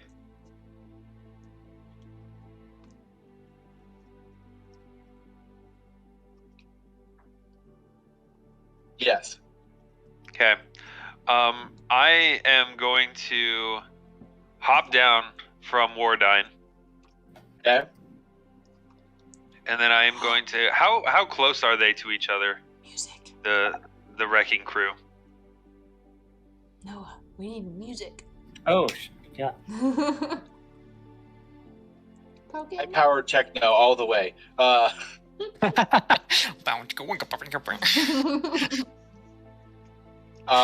So you could, in theory, have any two of them within 30 feet of each other, but spread totally, it's more like they're a total spread of like 120 feet.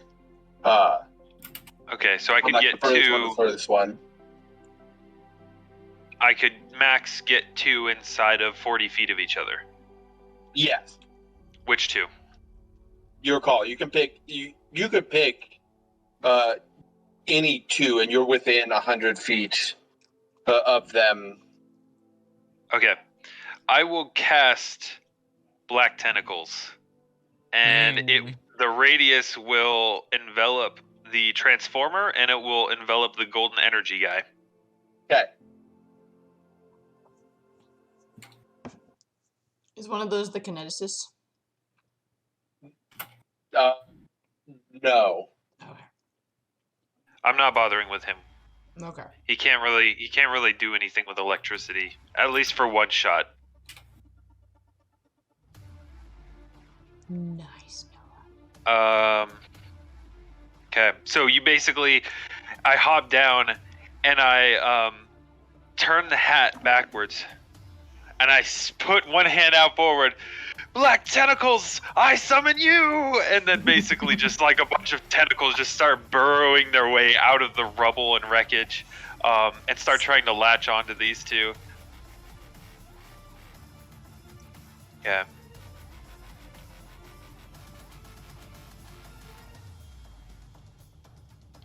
So they use my caster level as their base attack bonus. +5. So it's a plus 18 CMD.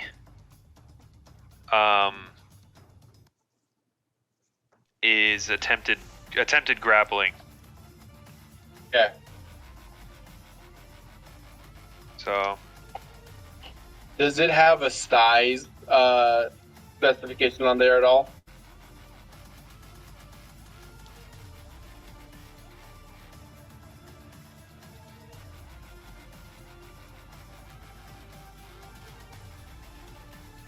it does not.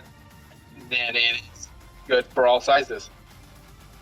It does not say size. Just asking because I would have let you reposition it because if the size hadn't worked for the huge transformer. Yeah, no, it does not specify a size. So I will roll for transformer first. That is a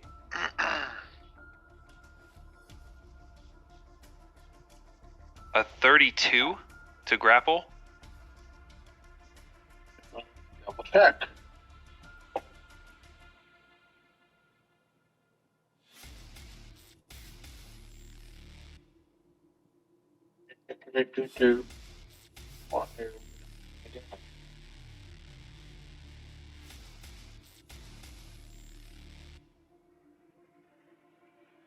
And the other one's a dirty 20, which is probably not successful.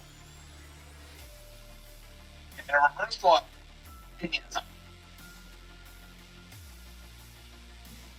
We lost I her. can't. Oh, You can't hear you.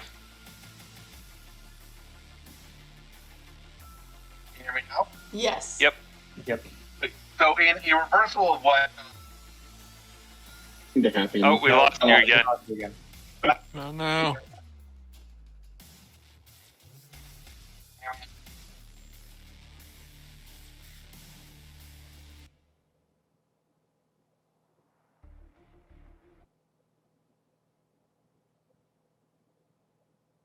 Can you hear me now?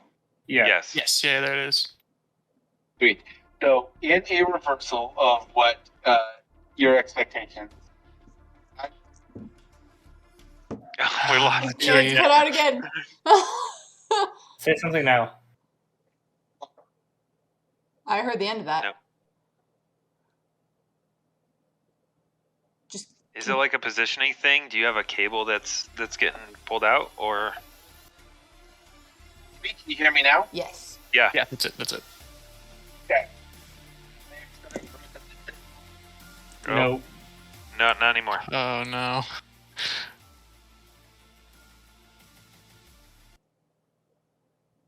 No. Hello? Yes. Yep. Is your music going through like your headset, or is it coming out of your speakers? Music is coming through my headset. Okay, So when the all my music sounds is come- on, we can't hear you. Weird, because I'm not using my headset for my microphone. Huh. My microphone, I'm using the one native to my laptop. Because really quick, if I re-enable the music, Yeah, but then Justin mute the or turn down the volume for this music and see for you if that changes it. Can you hear me now? Yes. yes. Okay, I just muted the music channel. I'm also gonna reposition here. I win. I know. I'm coming down to sit on your left. Can you still hear me? Yes. Yes. Yep. Sweet. We'll do that so my laptop's a little bit more stable. Okay. The guy with the laser blast and he's shooting finger guns gets mummy wrapped by black tentacles and just pulled to the ground fully. Okay. He's TMD is crap, and the transformer is fully unaffected by the grasping tentacles around his legs, and is actually like attempting to like keep it at bay with his flaming diesel sword. Okay, the pistol laser guy is going to take 10 points of damage and is grappled. Excellent. And then, Wardyne, go! Use pounce. It's super Oh my gosh. Right, that's my Awesome. Ending your turn and slightly rolling her eyes, the Maven Witch flies up 60 feet, eyeballs the civilian, and is going to cast shield on one, and then is going to also metakineticist quicken blast at the giant tire dude.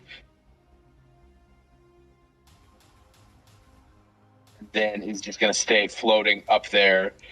You watch the giant floating dude, the giant tire guy, the guy who looks like his flesh is made of rubber.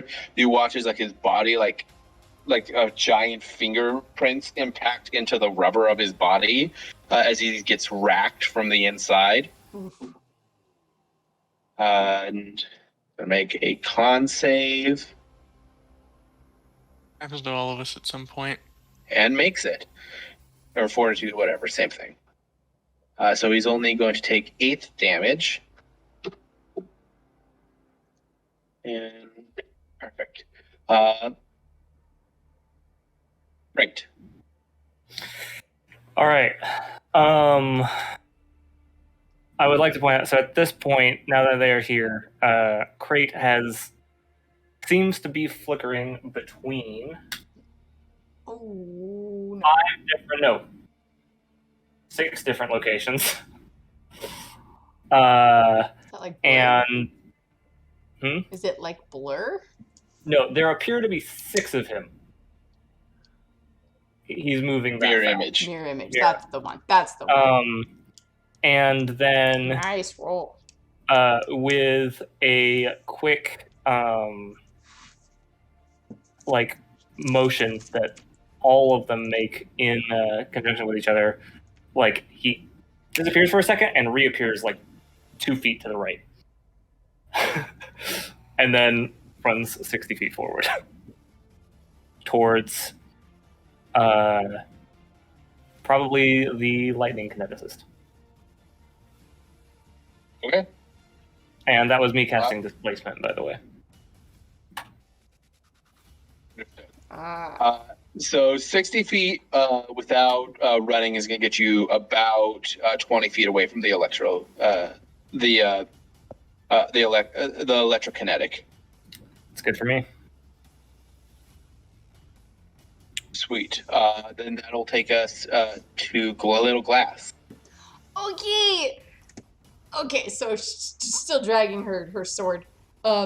She is going to start humming to herself a little K-pop song, and then just starts running forward, dragging her sword behind her as she's going towards the kineticist.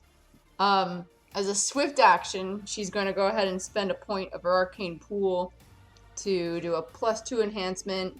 I'm going to go ahead and give it the shock ability and plus. Wait, I can make it dancing. That would be insane. No, I'm not going to do that. Keep in mind your black blade's already +2. It's already a +2 magical weapon. Oh, it is. Crap. Give me a second. Shocking burst may not be the best choice. No, it won't be.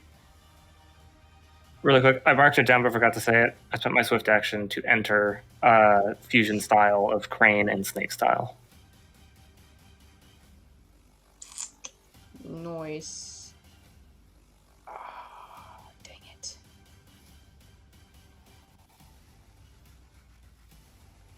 Okay. Well, I'm gonna figure out what it is. Am I able to get with 30 feet of movement towards the kineticist? Would I be able to get there, or would You're I have hasted. to wait? I am hasted, so I can Oh, double. you're hasted. Yeah, you could.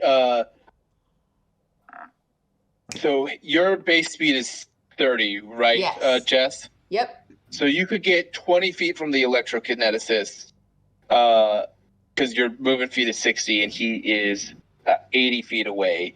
Krait, you can get right up in his face. Just kidding. My walk speed apparently is 20 feet. 60 was with haste.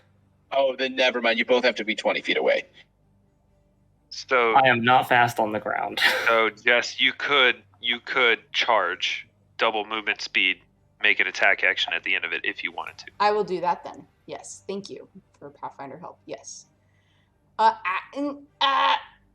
Actually, she actually will not do that. She will not. Well, no, frick.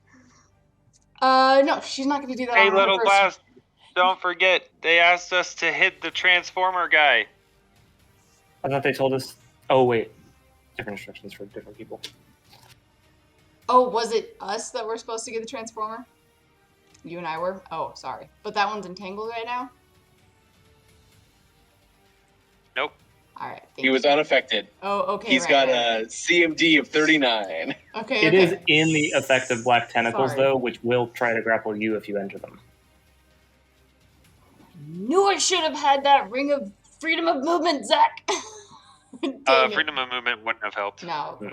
Well, I am super buff right now, and I'm enlarged. So I'm going to try it. I'm going to run through the tentacles to try to get to the guy. Charge. Transformer is technically the closest one to you guys right now, so you can definitely get to him. Okay. He's only about... He's only 10 feet away from you guys, where you landed. Nice. So I'm going to run through the tentacles to get to him with a charge, right? So should I roll to see if I get... How big is your tentacle size, Zach? 40 feet, you said? 20-foot radius. 40-foot radius. Okay. Is it on the back side of him, though? Or is it, like, we'd go through it? I think it's kind of, he's on the edge and the other guy's on the other edge. Got it. Mm-hmm. Yeah, you could get to him without having to go through the black tentacles the way he, if he placed it right. I feel like he would. Okay. All right. Okay. Bouncing to her little K-pop song. Excuse me, mister, could you just please stop? And then with comically, I mean, she is bigger now. But just like with incredible strength that this little girl should not have, just lifts up this 10-foot long sword and just anime tries to slash this guy. And Are you power attacking? Are you using Vital Strike? Are you doing anything else? It doesn't matter because it's a 1. Oh.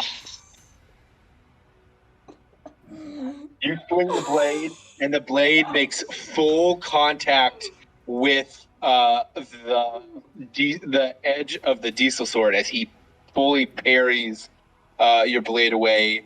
He is going to use his retaliatory strike and use his attack of opportunity to hit you back.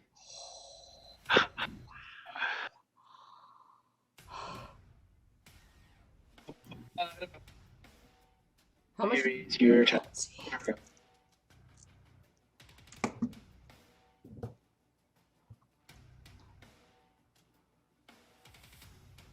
A 2, so would a 30 hit? Yes.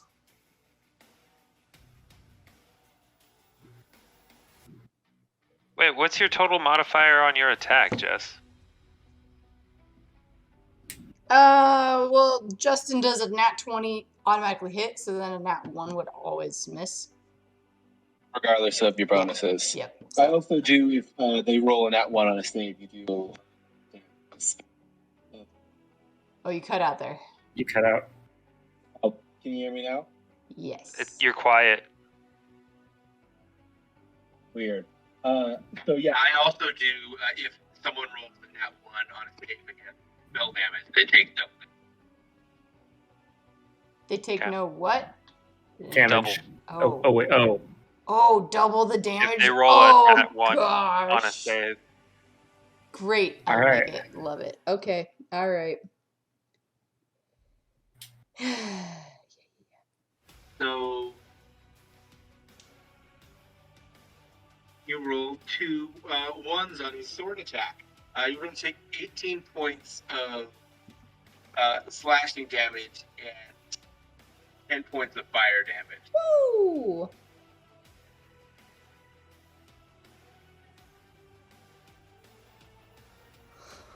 Insane. I'm looking worse than Janus and Elizwin. No.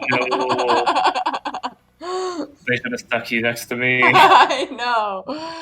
That's okay.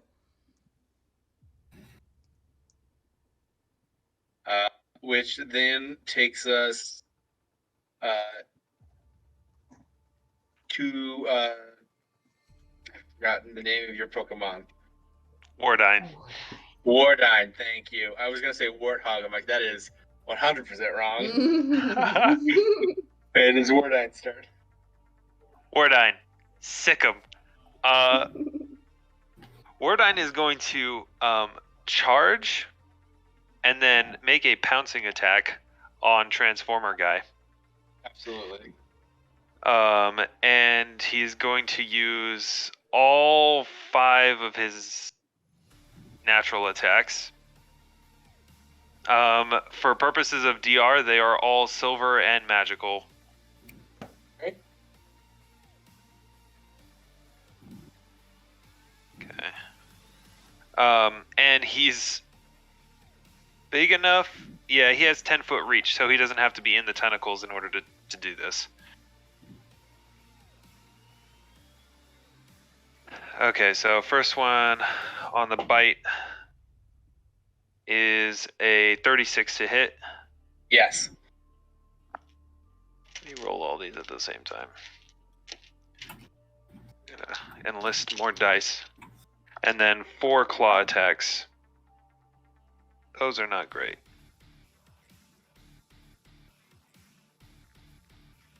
Um, 31, 25, 23, 29. The 23 and the 25 do not hit. Okay. So the bite. This isn't right. I need to pull up. Oh. I was looking at his unmodified. He wasn't. I was looking at his not enlarged and super buffed. So that was Okay. actually Claw with Magic Fang was actually a 35, 29, 27, 33. Oh, and he's hasted. And that's a 42. Did you factor in the haste +1 to attack? Yes, I have PC Gen running it for me, so. Oh, sweet. The 27 does not hit. Everything else hits. 27 doesn't hit. Okay. So I land 1 bite, 4 claw attacks.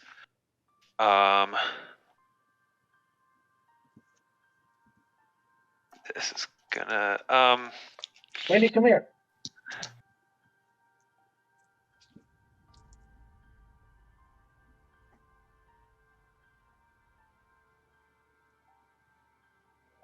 crap. You know, guys, I probably should have told Wardine to not do full damage because this is 15d6. Amazing. 15d6 plus 18 plus 12 times 4. You did what you did. Uh-oh. 4.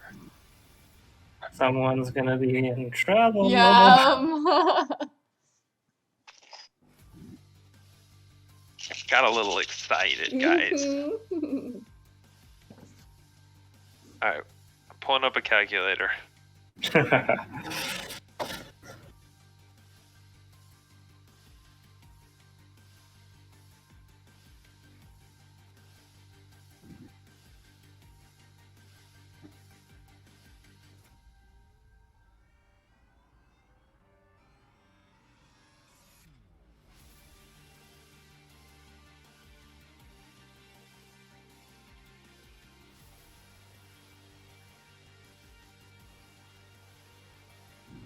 Yeah. I think she needs to go potty. I will be right back. Okay. Go on, Win.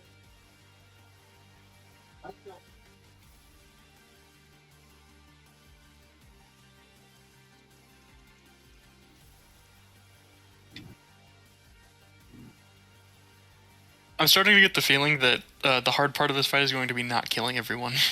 Yeah, for real. Not for me. Yeah. Yeah. I am against the thing that this character is specifically not built to deal with right now. So if I have something trying to hit me against AC, nothing's happening. If I have something casting spells and hitting my saves, I'm dead. Oh, no. We're Lightning Boy team, right? We should trade off. We really should. So We should here's the trade thing, off. though. You have 120 points of electricity damage negation. I do. Right. I do have that. Both of you do. So I did 130 points of damage, and I get to make 4 attempts at grappling this thing. If it's alive. How much damage? 130. Nice. Is that like all of our HP combined? Technically, I could live that. Oh, wow. There's no way. Yeah, No, I could. Insane. I'd be dead. I'd be dead. I'd be dead like twice over. Jordan, I think you know how I could live that. I think I told you the mechanic. I don't think I did hear about this. Okay. Well, we'll let it reveal itself in time. Okay, fair enough. Oh, I forgot. Uh-oh. I also have rend. So that's No. another D8 plus 18 points of damage. Yeah, No. it is. Wow. Oh no. Highest. So that Wow. You're already at so it's 138. 153. Oh jeez.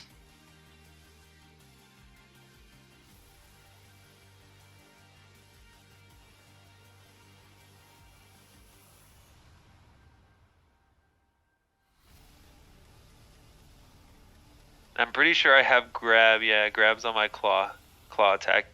Okay, dude, freaking natural weapons are whack. Yeah, you're not supposed to have them. It's supposed to be a DM thing, so they just made them ridiculous. Not supposed to have them, and then it's like, here, have a summoner, and you can just give your Eidolon as many claw attacks as they have limbs. And oh, by the way, there's evolution points where you can give them extra limbs to slap extra claws on, which is exactly what I did.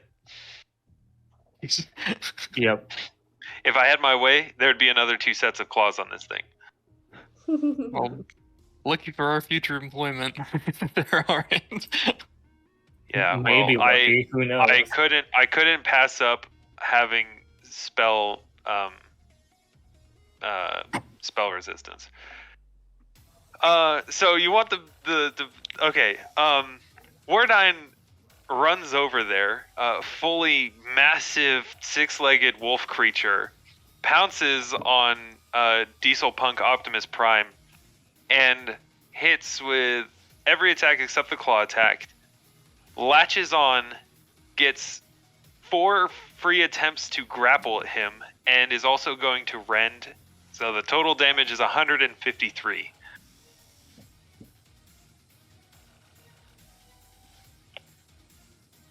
We cannot hear you. Can you hear me now? Yes. Yes. I don't understand the microphone on this thing at all. I'm kidding. Wardine pounces, tearing, shredding, metal screeching. Diesel Punk Optimus Prime is still up. Oh, wow. Okay. Thank goodness. He is oiled. but he is still up.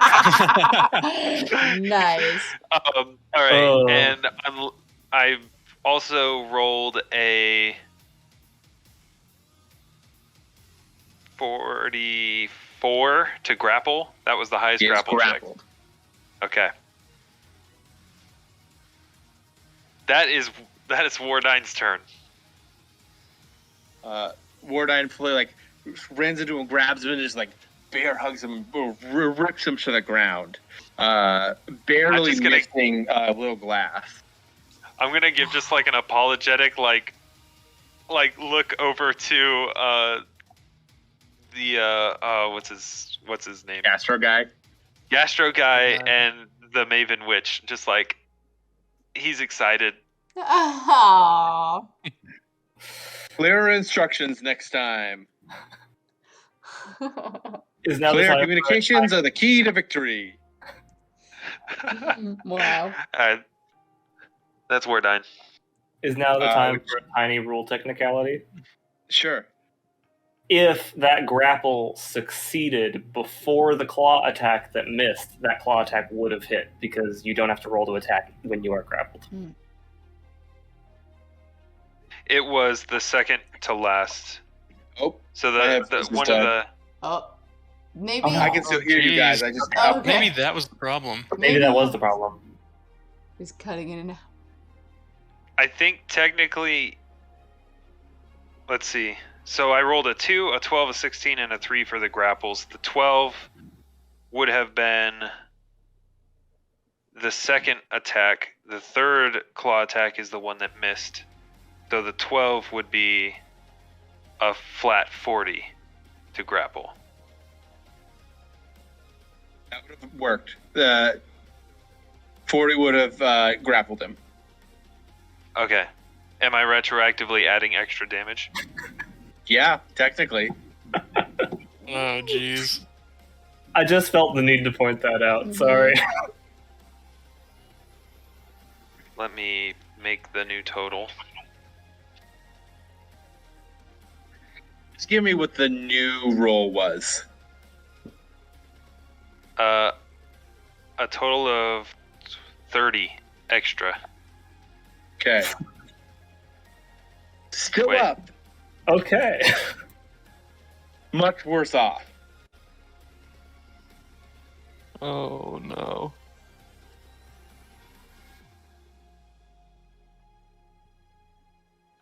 So the new total. That was 34. The total damage should be 182. Oh, my. I will give you this feedback. If he still didn't have DR that you couldn't overcome, you would have killed him. Whoa. The only reason he is still alive is his DR is adamant. Oh, my gosh. Oh, wait. Oh, crap. I actually. No, Zach. No. No way. Zach. Don't tell us. I need to check something. When you said it was silver and magic. If it overcomes adamantine, he's dead. Does an enlarged person give a +2? Or +4? +2. +2 to strength. +2. But it gives you a -2 to dexterity. Oh, right. Yeah, there's a trade-off, which means your AC goes down. Oh, crap. Yep. Wow. Yep. Yeah. Okay. I didn't get a permanent. Thankfully, not adamantine.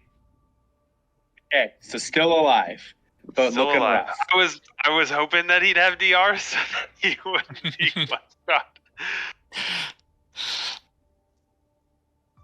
Wow, Summoner might be up there with one of my favorite classes now, just from this little encounter. Is especially Unchained, is hella broken when you actually commit to it.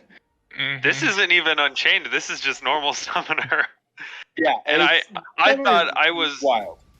I thought I was exercising restraint by not playing a synthesist. Honestly, though, Synthesis is super powerful, but the inability to really buff in any meaningful way your Eidolon with spells does hamstring it in certain aspects. Yeah. All right. Well, that's Wardine doing Wardine things. Oh yeah. That will take us to the Flame Green trackers. Dragon. All right, the green dragon will take his finger and his thumb and run it across the edge of his Jingasa, and with a smirk, teleport to Lightning Guy. Oh, no way! Nice. First thing I'm gonna do is make a stunning fist attack. That's a little ironic. Yeah, right. Bruce Lee. Oh, does a 39 hit? Yes. Okay. He has to make a save, I believe. Let me check on that. It's not. Are we great. like the valedictorians that accidentally got assigned to a D-list team?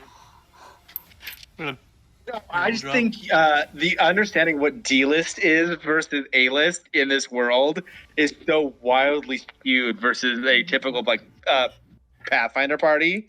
Like level 20 characters are not abnormal in this universe. In fact, 20 level characters are B-list teams. Wow. Could you imagine, guys? No, I don't wanna. That sounds scary. That sounds like a scary world. Do you have any idea how much damage I could do with 20 levels of Summoner? Yeah. No freaking kidding. 801. No kidding. Justin. Yes.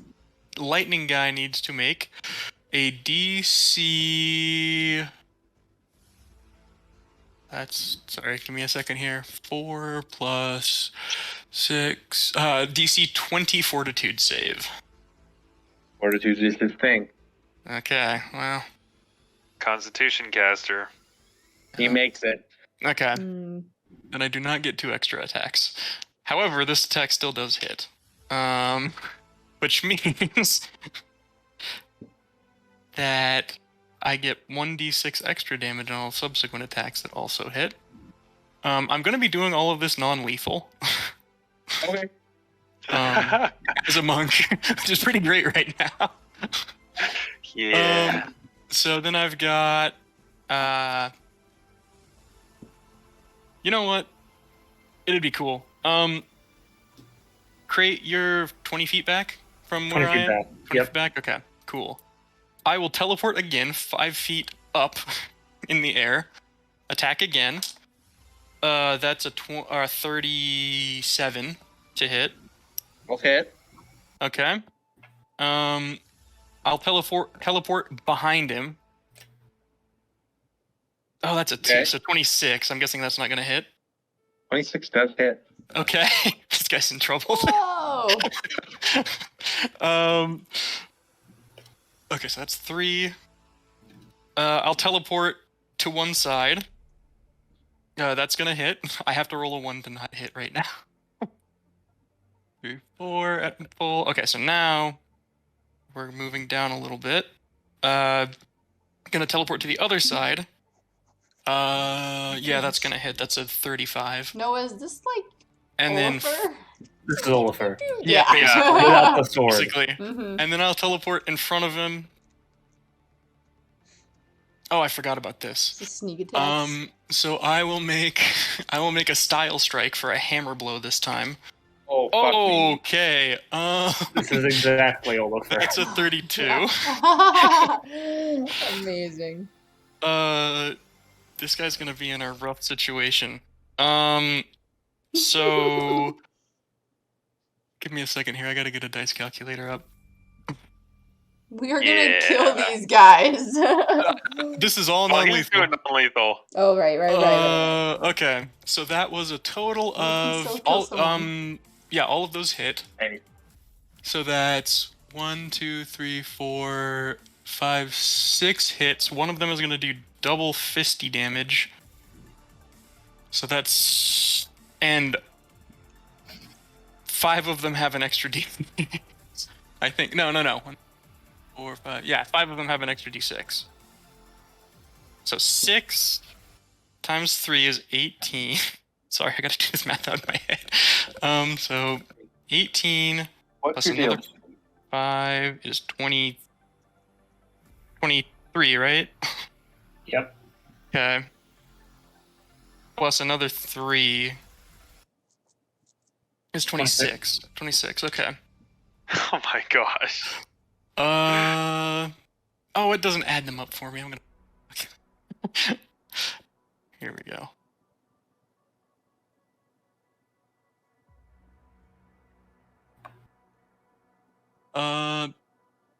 This one doesn't add them up either. Oh, so that... No, this is gonna... Forever. Sorry. Here, I'm going to roll good. 20. I'm just gonna go to Breaker of Chains real quick here. And just roll a bunch of dice. Feeling brave. Go to dice chat. Oh, yeah, that's right. Duh. Mm-hmm. What is this? I can't believe you were going to trust roll 20 to roll those. I know. So it's You can do an how do I do this? exclamation point R. However many dice. D. However many. D6 And then plus what's 7 times 6? It's 42, right? Yeah. Ooh! That's all non-lethal. Bam, bam, bam, bam, bam, bam. For like context, the style of the comic books suddenly changes to a manga, and it's just like cloud like movement lines with teleportation. Jordan, your call is your teleportation. You just like move so fast that reality shifts around you, or are you actually teleporting? Think about it while you're rolling. But like just appear and just like you appear and it's like slam and then different angle and slam and from the angle so that you're taking the momentum from the last hit and just like appearing around him. It's very it's very anime. Perfect. I'm imagining like the flicker and then the gone. Oh like, yeah. When an anime character when they want to say like they move so fast, it's like that flicker and then they're gone. Yeah, that's 100%. exactly what it is. It's exactly the Bruce Lee thing where he's just so fast you can't even see it on camera. Like the naked eye cannot take how fast he's moving. And then I will teleport 20 feet back next to Krait. Wow. That is the epitome of hit and run. Oh, yeah. Well, I have 200 feet of teleportation. Oh no, Krait is 20 feet back. You're right. My bad. I was thinking of the other people. Yeah, you teleport back. What is that total again on non-lethal? 140. 140. Okay, just pummels it, and the electric storm cloud dissipates as the final blow. You just slam him into the ground, knocking him unconscious because he's already got so much burn on him that level of non-lethal damage just fucked him. Not so shocking after all. If you started dealing a little bit more non-lethal damage, you would have started dealing lethal damage. There's a point. Yeah, as he falls, like as he hits the ground, I just say, well, that was shocking, and then I teleport back. Actually, he hits the ground. He's going to take fall damage. Oh, crap. No! He's going to be fine. It's not that far, and he's got just so much real health. Yeah. Okay. Kineticists are nothing if not tanky. No kidding. Oh. God damn it. Oh. So funny. Oh, my gosh. That was a good time. Wow. If you're within arm's reach of me, I'm going to give you a high five. Oh, man. I'll high-five you, and then I need to high-five you both, too. Oh, man. Which takes us to the last in initiative order out of this surprise round.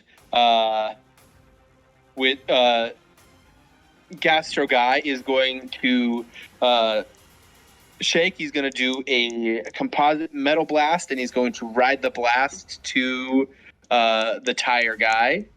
So you watch as his entire body shakes, converts into just a ball of whirling slivers of iron, almost like ferrofluid style, and just like jet straight at this guy. Hit.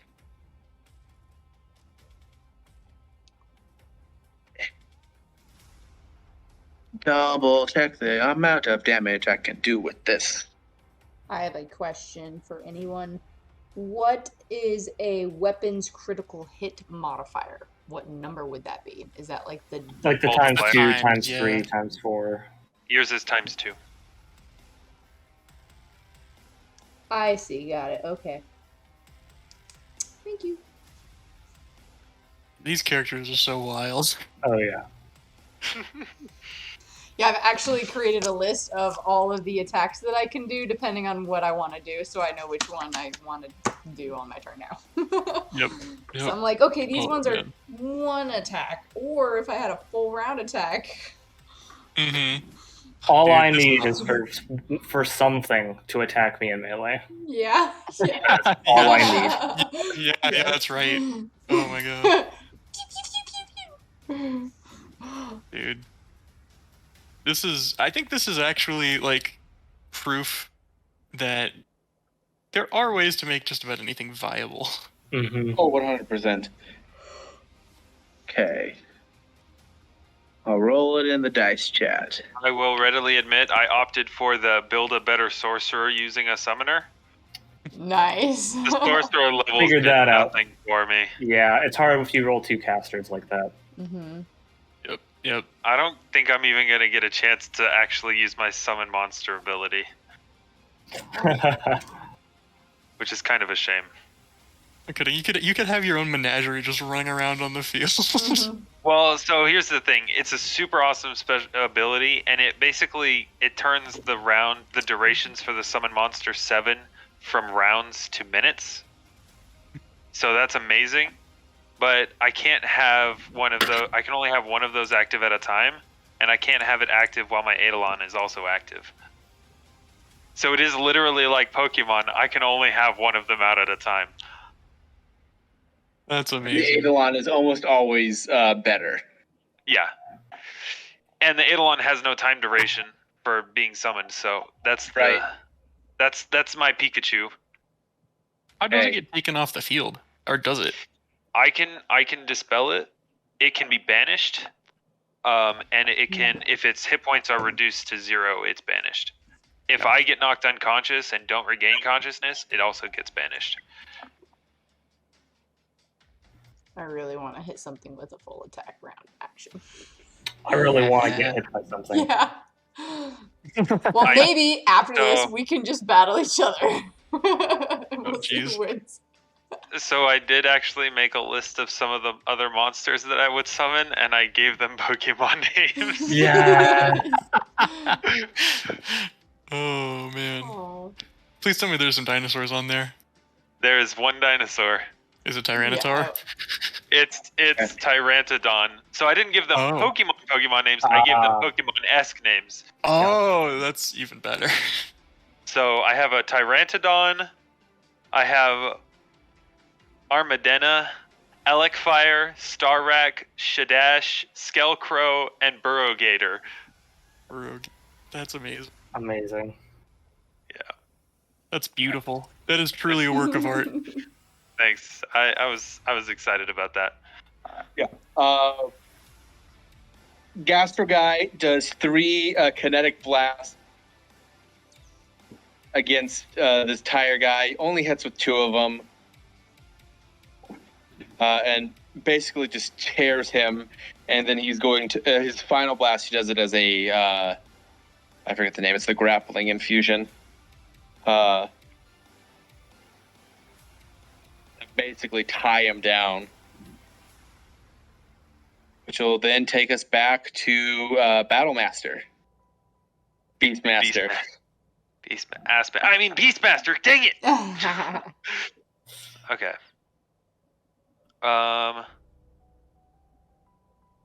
Crap. Well.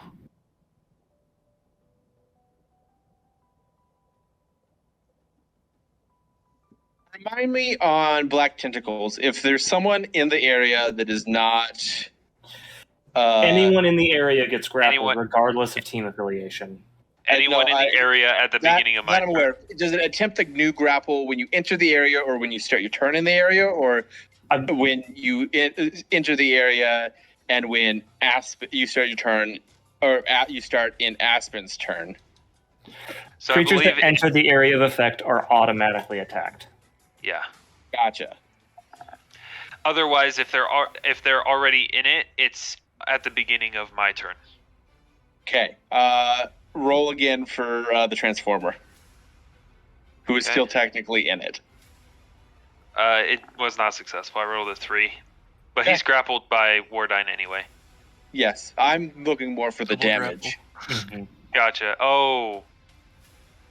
It only does 1d6 plus 4. I don't think that even bypasses DR.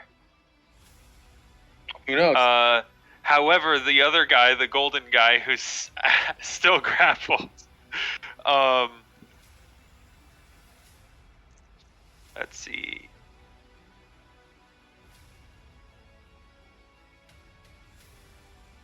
It's gonna continue its grapple. It gets a +5 bonus because he's already grappled. That's a 14 plus quite a bit, so he's still grappled. And he's gonna take 7 points of damage. Okay. And then, is there anyone? So you guys, the Green Dragon knocked out the Lightning guy. Diesel Punk Optimus Prime is getting shredded. Golden guy is trapped and grappled. Tire guy is being attacked by Gastro guy. Was there someone else, or was that all of them? That's all of them.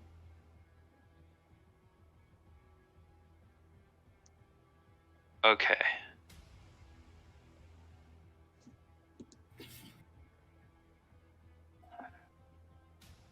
I don't really have a whole lot that I can do. How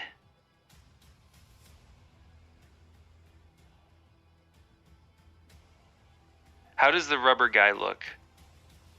Rubber guy looks hurt, but not bloodied.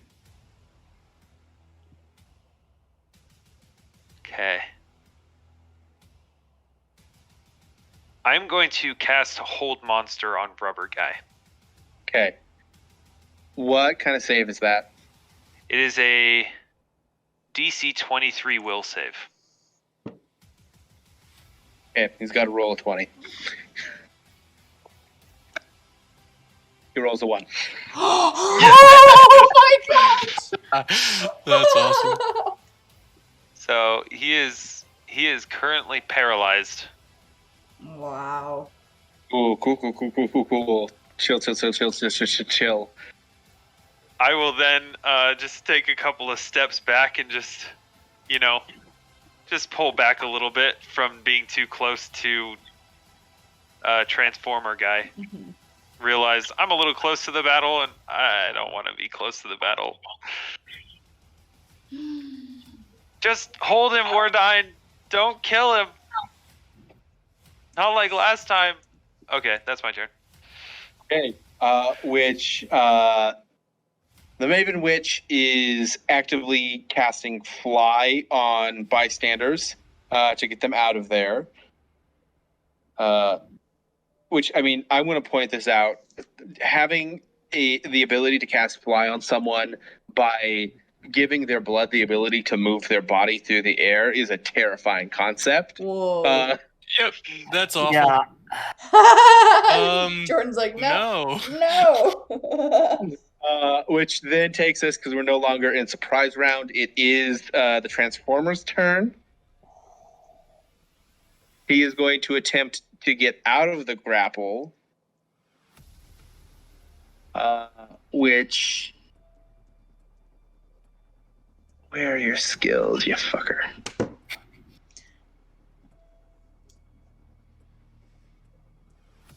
You have literally no skill proficiencies.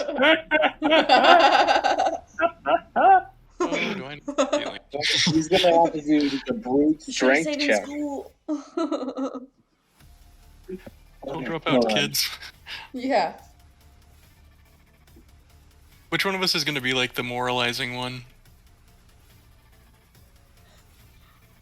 Stay in school.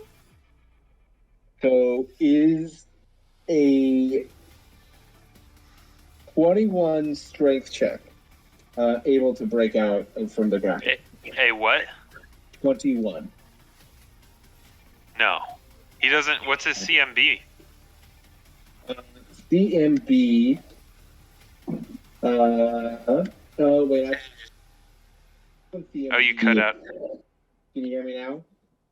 Kinda. It's weird. It like goes into like a tunnel. Yeah. It's like that microphone is just super directional or something. Can you hear me now? Yes, Yes. much Better, better. yeah. That's it. No. You know where the mic is located? Like on your computer? Oh, can't hear you at all. Jeez. Can't hear anything.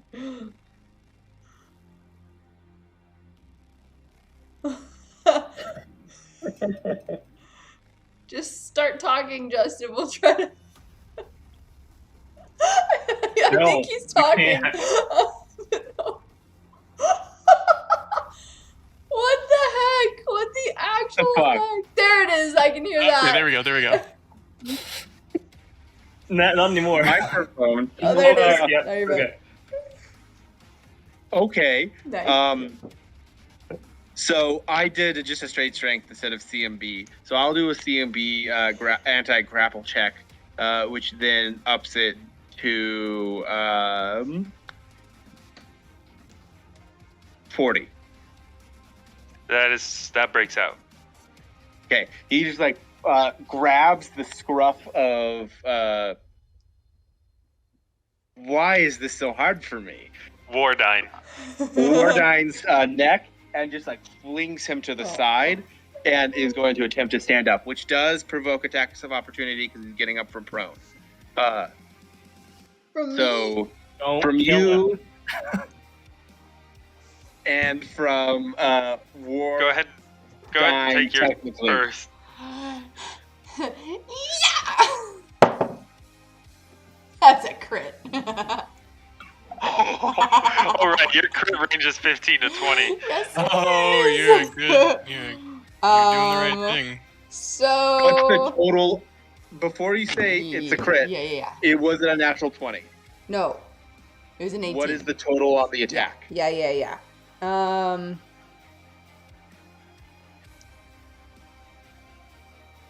41. 41 would hit. Okay. I'm just making sure. Okay. With authority. With that. Follow-up questions. Your weapon, does it have any special material properties? Is it adamantine or silver? It's obviously magical, but that is not really relevant. I need to know how much, if the damage resistance is going to apply. Zach, do you know off the top of your head what this thing's made out of? I- It's got All I magic. all I added was the +2 base weapon. Yeah. If you wanted it to be a different material, you would have needed to do that.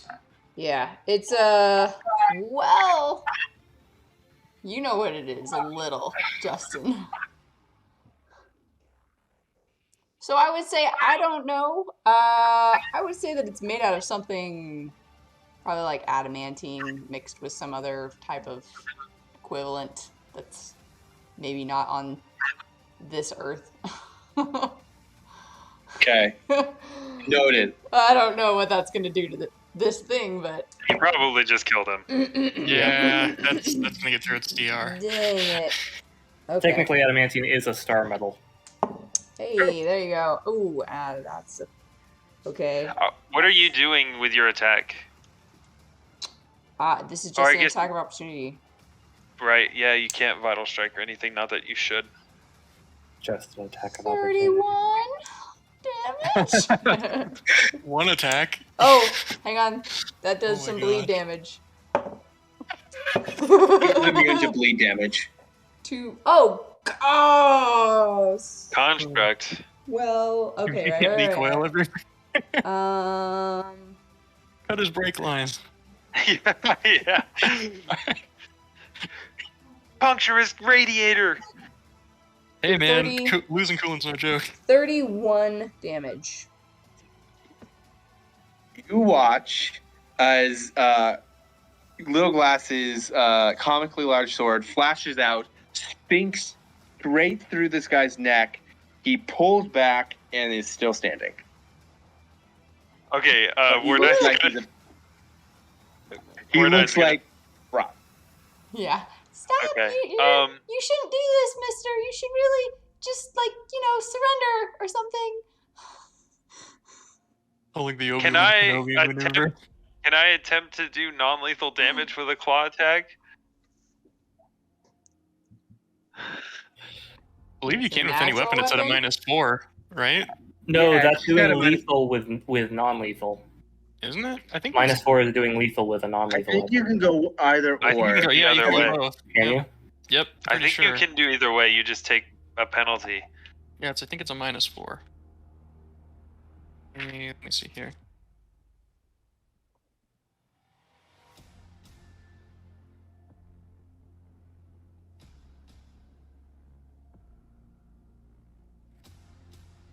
Yeah, here we go. No.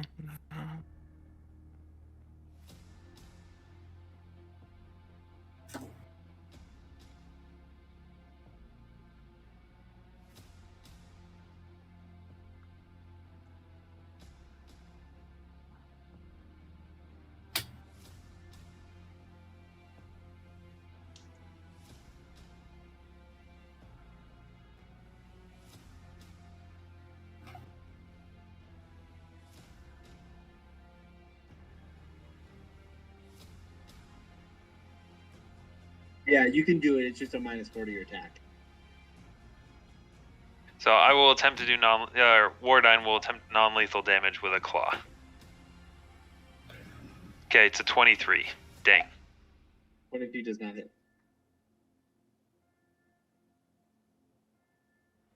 Alright, he stands back up. That is his whole turn, which will then take us to Krait. Mm-hmm. Little Glass, don't kill him! I'm not trying to! Tell that to Wardine! So right now, the Transformer is being dealt with actively. I would say so. Oil Man is currently grappled by the metal snail. Is that correct? Yes, he's currently being grappled by the metal smith. And then the other Kineticist is currently grappled by black tentacles. Correct. I am going to, in comms, shoot Gastro Guy a message. We've mostly got this handled. Do you need help over there?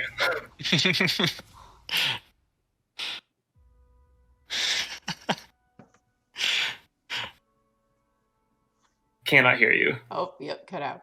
Ah, jeez. Nope.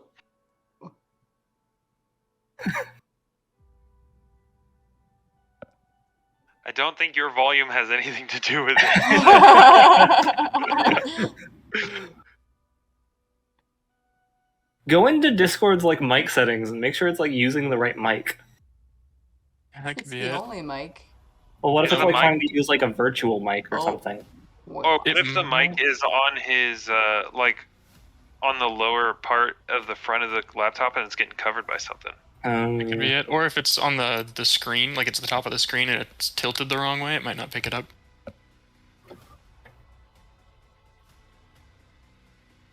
Maybe try push to talk? Anybody else turn want off this to become automatic voice detection. And set a static volume detection threshold. So in voice and video in the Discord settings, there'll be a thing that says input sensitivity and a thing that says automatically determine input sensitivity. Untick that, and then use the slider to set something that's like not picking up background noise, but is picking up your voice. So like that right there is picking up. So that's feedback. I can hear us. Yeah, we're gonna have to keep talking through this process, aren't we? Yeah, so that he can adjust the slider so that we don't. Okay, we're not echoing back anymore. Yep, probably muted. You say something, Justin? Can't hear you if you're saying something. He's probably saying something. Probably lots of somethings.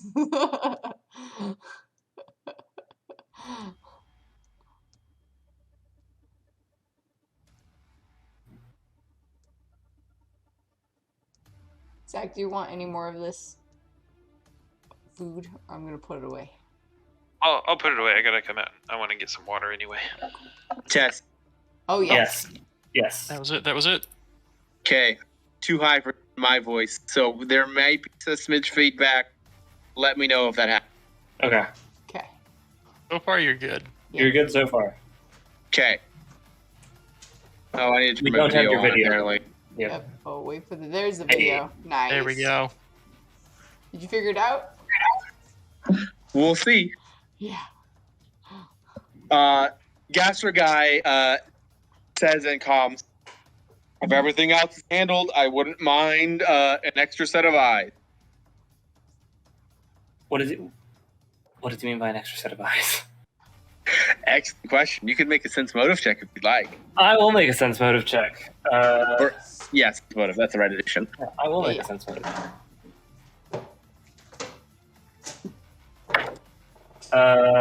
Fuck. Okay, so I rolled a 19. That's gonna be. I need to Plus 13. That's 19 plus 25, 44. Whoa! You are under the impression that more than likely would like backup, but he doesn't actively want you to do anything yet. Okay. Then I will.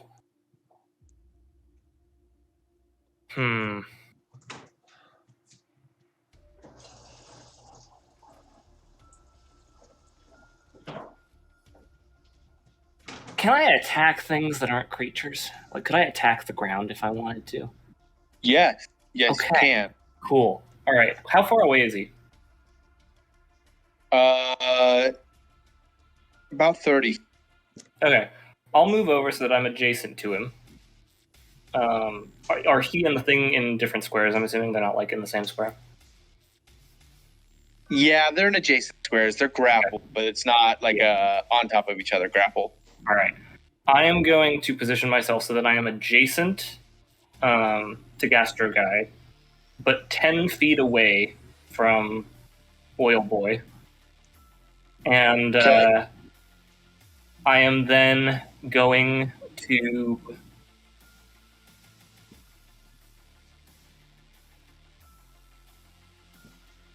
Yeah, why not? I'm going to spend my swift action to use a point from my arcane pool to apply a magical buff to my weapon. And then I am going to use combat expertise and fighting defensively and attack the ground. Okay. Because I cannot activate those if I do not attack. Nice. And then Intimidating. Basil is going to attack me and miss because he literally cannot hit me. What? Unless he rolls a nat 20. He rolled a 3. Okay. Good old Basil. And Basil is also now fighting defensively. Wow. And Jeez. I am within reach of Oil Boy and adjacent to Gastro Guy. How I imagine this in my head is it's basically like standard like meteor hammer technique where you're spinning it around and you're not technically hitting anything, but the fact that your weapon is spinning around in such a way that it is everyone's problem. Yeah.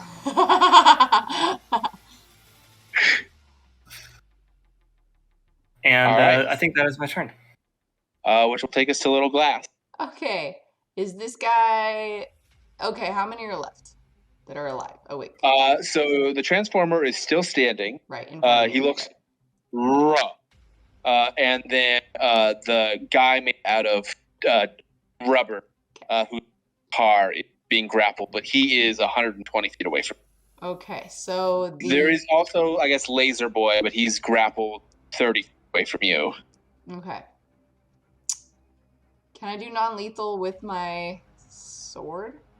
Yes, you're gonna have to take a -4 to your attack. Okay. I will start off with 1 attack. I'm not going to be using... Yeah, I'm going to basically use a full round attack action if necessary. I don't think I'm going to need to, so I'm going to do like 1 by 1 to make sure I don't just like destroy him. Okay. Okay. Okay, well that is a 19, and that crits. What's the total? 44. Yes. Okay. That'll hit. Okay.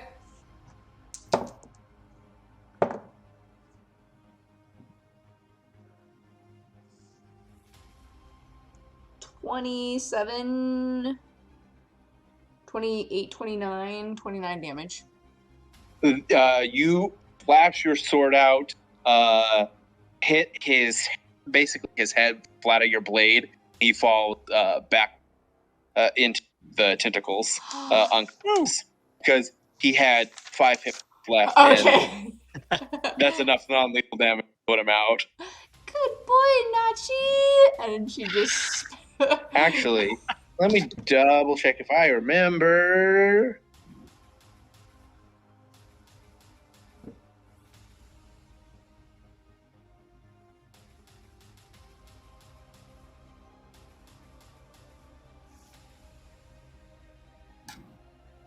Does Siri, I mean Dispatch, speak every language?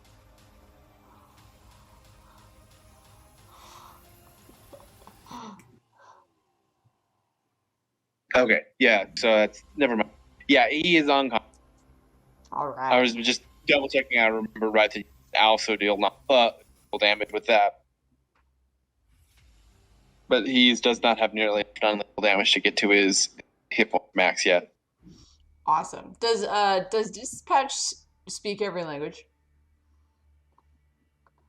Okay. You didn't ask. Okay, well, in Aquan, Nachi can be heard speaking telepathically to Rocket, and it's definitely some like background fighting music, you know, but 100% K-pop with a little bit of like dubstep in there, like it's a remix.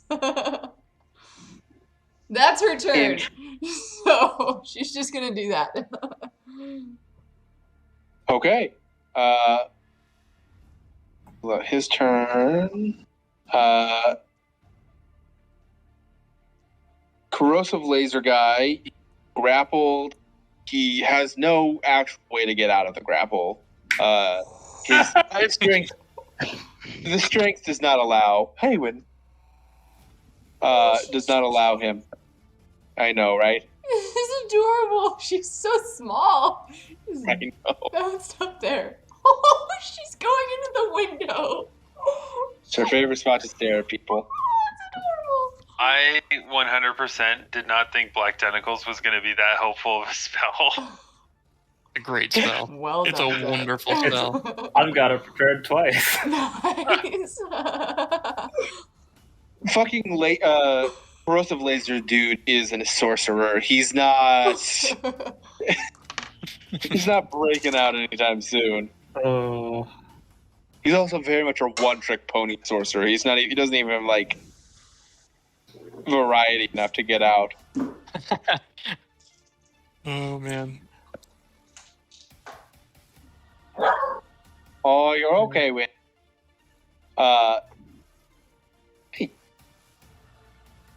Which he's shit out of luck, which means Wardyne is do anything. Yeah, I guess Wardyne's gonna. How far away is Rubber Guy? Because he's really the only combatant left. 120 feet. You better run.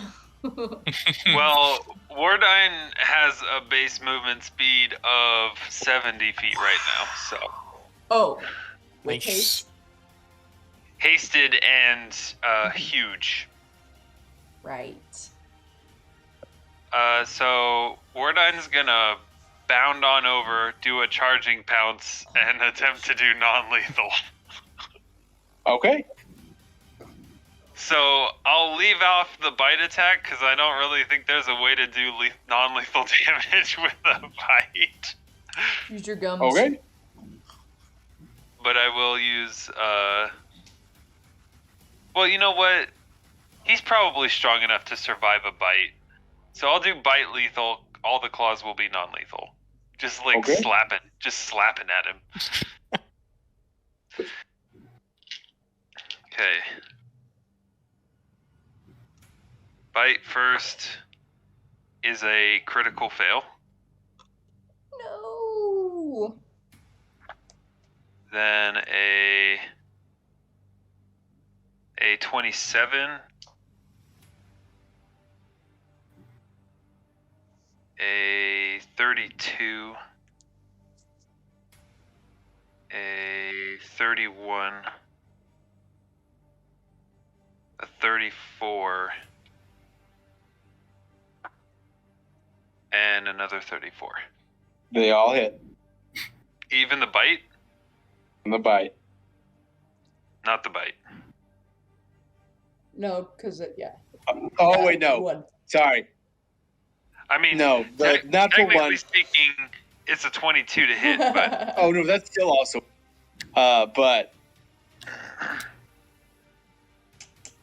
okay, so it's only 15d6 plus 13 times 5 non-lethal damage. Oh, darn.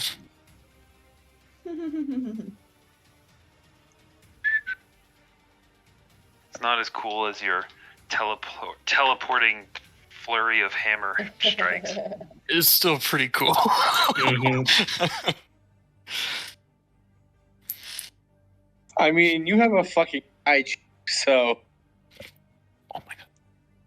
I have a what? A fucking Krait. A kaiju. Pretty Yeah. much. Pokemon. I think we've evolved out of Pokemon. I think we're firmly in Digimon right now. No, it doesn't look like a weirdly sexy woman with a metal cap. You and I must remember Digimon very differently. I remember a lot of polygonal little like animal things. Yeah, that's their base form, and then they evolve in weird, like human forms. I'm looking this up. Really? This is true. This is true. Really? I gotta see this. Woof, woof. Oh, that's 119 points of non-lethal damage. Okay, Wow. still up. Wow. Wow, these guys. Mhm. Question: would the bite have tipped him over? Oh, what? Probably. Ah, It does 3d6 plus 18. that's pretty good. That's a pretty good bite. All right. Well, that's does Rend deal non-lethal damage?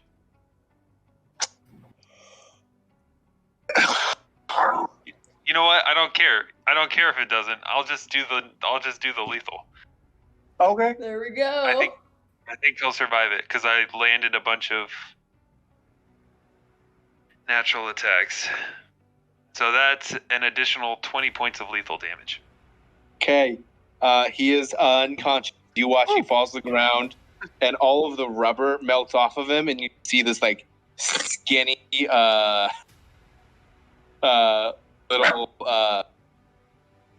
little like stick thin guy. There's the synthesis. That is awesome. There he is.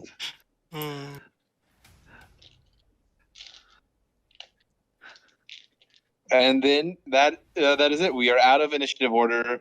The Maven witch has gotten lots of people out of. My dog is losing her mind. Yeah, you go get her. Win. What is it? She like booked it to the end of the apartment, booked it back, now prancing with her. Oh, and she's gone.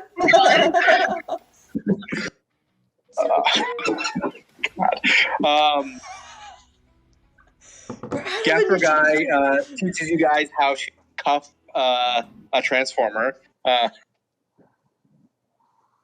and you call for a medical assist, and you watch as Hopscotch arrives with a guy in like a skin tight black cat suit, like a morph suit. Except for like the fabric looks like it's like liquid and moving around, and then he's also got a black plague doctor's mask on, and that's the only thing he's wearing. You are free to do a knowledge local if you want an idea of what hero this is. Otherwise, he's gonna come and fully and is going to do perform medical stabilization on everybody to make sure nobody dies. Got a 15. Okay. I feel so 15 would be enough to know who he is in the context of like you've done your research ish on the city. Dr. Bubonic is an unoriginal guy. He is a superhero with the ability to create and manipulate viruses. Oh. So, like, his costume, his skin-tight suit is actually a living virus that is replicated with such density that it acts as clothing. Zach, you're I feel like he's misnamed. Huh? Dr. Inwood would really like him, I feel. They'd get along just great. You know, it reminds me of a certain beplagued individual that we had in another campaign long ago. Aid? Yep. Jacob's character? Yep. Oh my god. Yeah. That thing was Wild. No, Fascinating. yes. Oh, good girl. Queenie, you're okay. You're just playing a game. I'm not ignoring you. She's a little stressed out. Mom is in Disneyland right now, so she's not used to being alone. Yeah. Oh, what is going on? Okay. Okay. You guys watch them all get cuffed up. You are kind of huddled up, and Gastro Guy says, okay, overall, not a bad performance. Died. Used nobody successfully used lethal force. Little Glass, Beastmaster. We're gonna work a little bit on our application of non-force going forward, but that's okay. I did better on the last one. You did, and was noted. But it is our job as heroes to constantly be growing and learning. Overall, I think fairly successful. We are going to group up, then in a, I'm guessing, and you watch as fucking news vans roll up. I'm thinking maybe this might be a good place to do a introduction and a small press conference. You do not have to talk. In fact, I would request you don't talk. I'm going to do the talking in this scenario. We're just going to watch. Are you guys comfortable with that? Hey, no chewing on mom's shoes. No. Uh-oh. No. Here. Yeah. Back to dragging her sword. Okay. So you guys begin walking towards the yes crate. Could I make a small request for the future? Yes. I tend to do a little bit better when I'm up against someone who can actually like try to hit me with something, like physically. If that makes sense. Do you want me to to try and you can show off your ability? Time and place. I don't think this is the time. Little Glass. You want We can Woffinden to do some try? training. He could try. He could try. Preferably not. The cameras are rolled. And you guys begin walking towards the camera crew. Maven Witch like flies down, guys. As you get within like 30 feet from the sky, like plummeting with a full like superhero landing, is a guy, white, like Superman type 1 jumpsuit, with orange, like trapezoid, so it's like smaller at the bottom than at the top, with a white E inside the trapezoid. So his shoulders and his back also do have a trapezoid design, and he has a glowing orange cape that comes out from behind him. Ooh. He's got orange gloves and orange boots with the like rock star cowboy tassels. Oh, tassels, nice. That's awesome. And he's got like the really excessively coiffed like pompadour. He's got bright hair and a smile. You don't need to do a knowledge local roll for this. Your general research would pop him up. He is the local media whore. This is Future Man, the man of the future. Trademark ending. He is a solo hero in Shaft City. And they start clamoring questions like, everyone, thank you for coming out. As everyone knows, I am Future Man, the future. As you see behind me, with the assist of the Shaft City Protectors, I have apprehended a gang of super villains in a There is a very loud hiss coming from my hair. I would like to thank my newest, if not officially in spirit, trainees, the interns for the most recent Bat P graduates, with their valuable observation skill. He turns around. I hope today was an excellent learning opportunity. He gives you guys like a bright thumbs up with like the biggest Gilderoy Lockhart smile you've ever seen in your life. An excellent learning opportunity, and I hope to be your teacher again in the future. He turns around. For further questions, please contact my publicist. Thank you. Everyone have an excellent, wonderful day. To the future and beyond. And just flies off. As he like turned around and gave like a thumbs up and said that, I imagine like massive, like size of an elephant Wardine just gives out this growl. And I just reach up and just pat him on the shoulder, arm, leg thing. Rocket is 100% Instagramming this live. Oh my gosh, look who it is! Gaster guy is like standing there for a second. He's like, it's not even worth it. We'll do a press conference later. That's not what you meant by a press conference.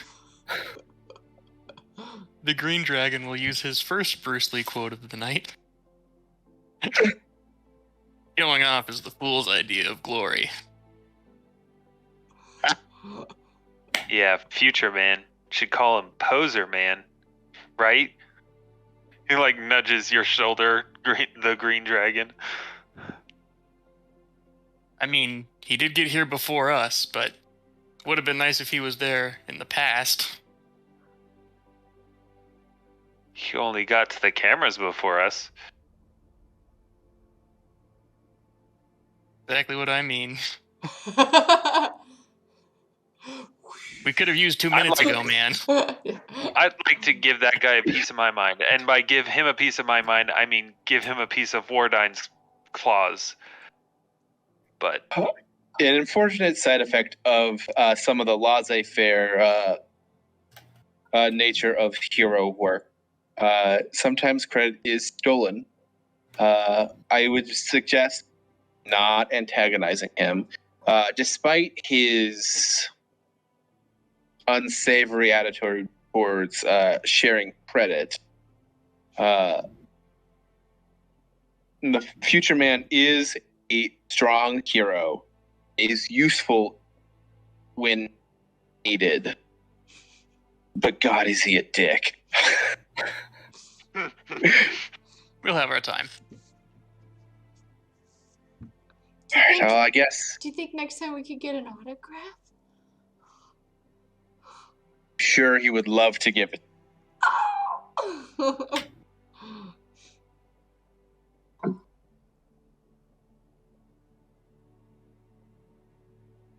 She puts my earphone.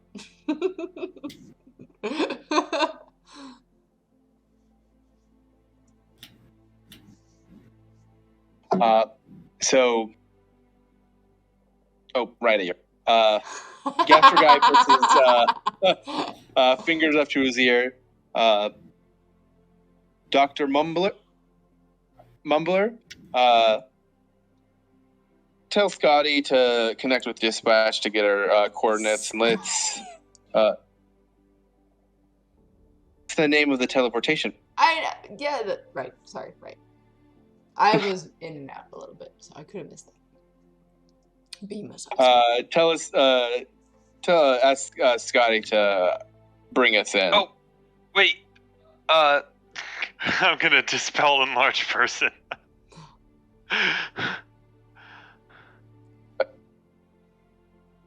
Understood. There's a second.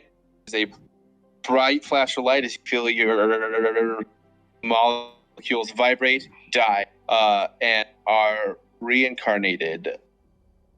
The four of you, minus, why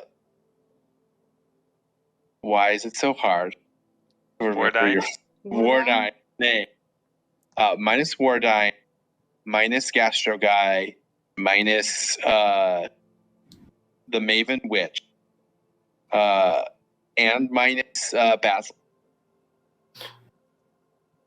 Mm-hmm. Find yourself on a rock floating through a blue azure, and that's where we're going to leave our cliffhanger for this one shot. If we ever come back to it, we come back to it. We're on a blue azure what? You said? Blue azure void. Void. Whoa. We're just in a nothing? There's like floating asteroids and rocks all around. Basil and Wood. My familiar. Yeah, that's gonna be... My familiar, who is literally bound to my essence. Oh. That's half my hit points, damn it. Can I hit you now? I can summon you a new steak. Remind Do you need a me new steak? on familiars. Do you only get the benefit when they're close to you or when they exist? Well, for this familiar, I only get the benefit when it's, like, close to me. Okay. It's a protector familiar. Oh, man. Oh, yeah. Gotcha. So All right. what would have happened if someone attacked you, Noah? And, So, like, if was someone next to had attacked Yes. me... So, first off, actually, let me put my buffs back on, because we would have been in combat. Is that everything? My sheet's not updating all the way. you. Mhm. Oh, I'm taking the wrong box. That's what it is. Okay. Guess my AC. 30. 40 something. 43. Whoa. Okay. Plus displacement, 50% mischance. Mhm. Plus mirror image. Oh, wow. That number of options, like other targets that they have an equal chance of hitting. Mhm. If they get through all of that and they pass my 43 AC, I have one free deflect per round. I don't get hit by that melee attack. Amazing. And then, sorry, one sec. Actually, give me one sec. You're good. I'm gonna see if I can hit Noah with my full round attack option. So I've got 4 attacks. Ooh. That's a miss. That's a crit. What if I just cast Hold Monster on you? Ooh. That's You're true. right. What's your will save, right? DC's 23. Oh my gosh. That's crazy. My DCs are insane. No kidding. They're really crazy. That would actually even be hard for me to pass. So my strength, my base scores are 8, 8, 8 for strength, dex, and con. And then 14, 6, or sorry, my constitution's actually 14 since I bought basically a pacemaker.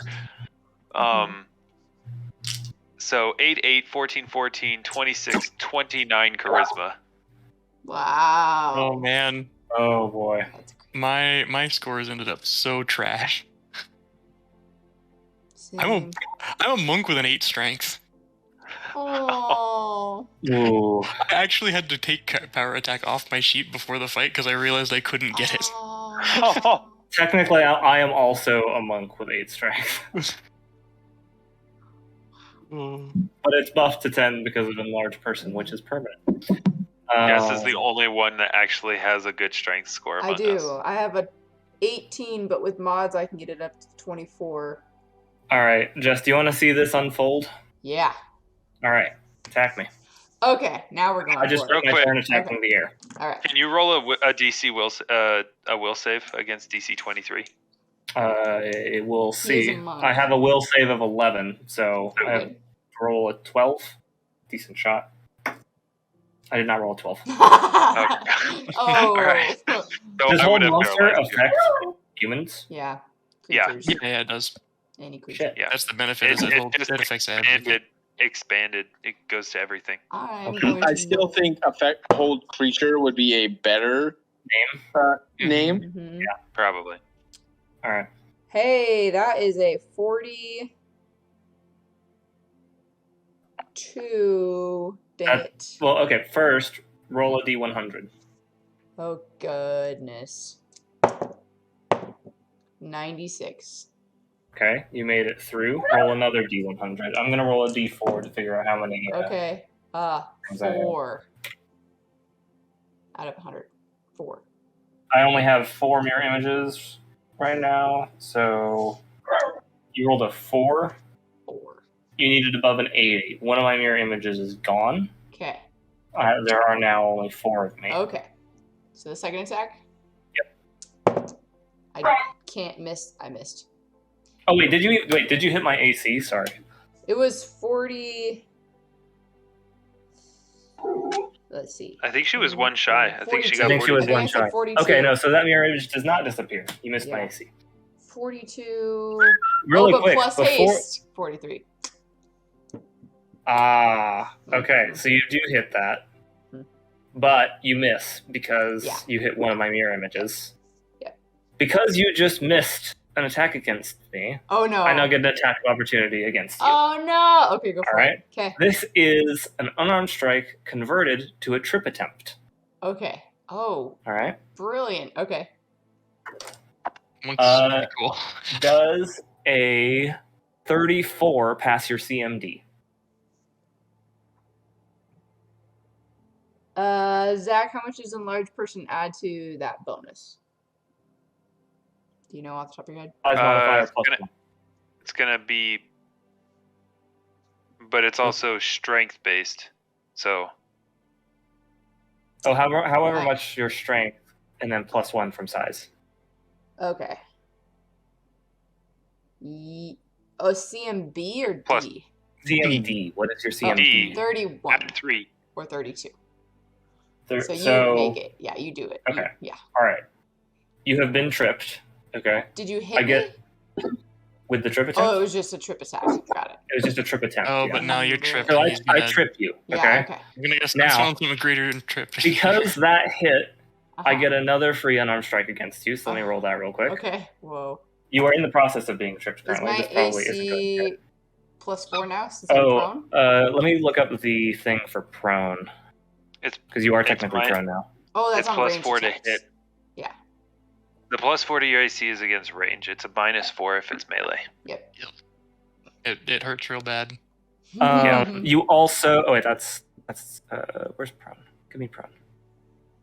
Just roll to see if you get a 1. Okay, yeah, Mata, you have a -4. I rolled a 4.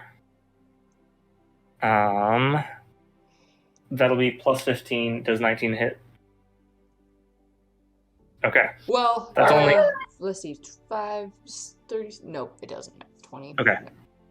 Yeah, I rolled a 4. I wasn't expecting that to hit. Wow. Okay. Close though. That was just a free unarmed strike. That wasn't actually an attack of opportunity. Because I tripped you successfully, I get another attack of opportunity. Wow. This time with my weapon. Tripping is crazy. That will be a 28. That will hit, yeah. Okay.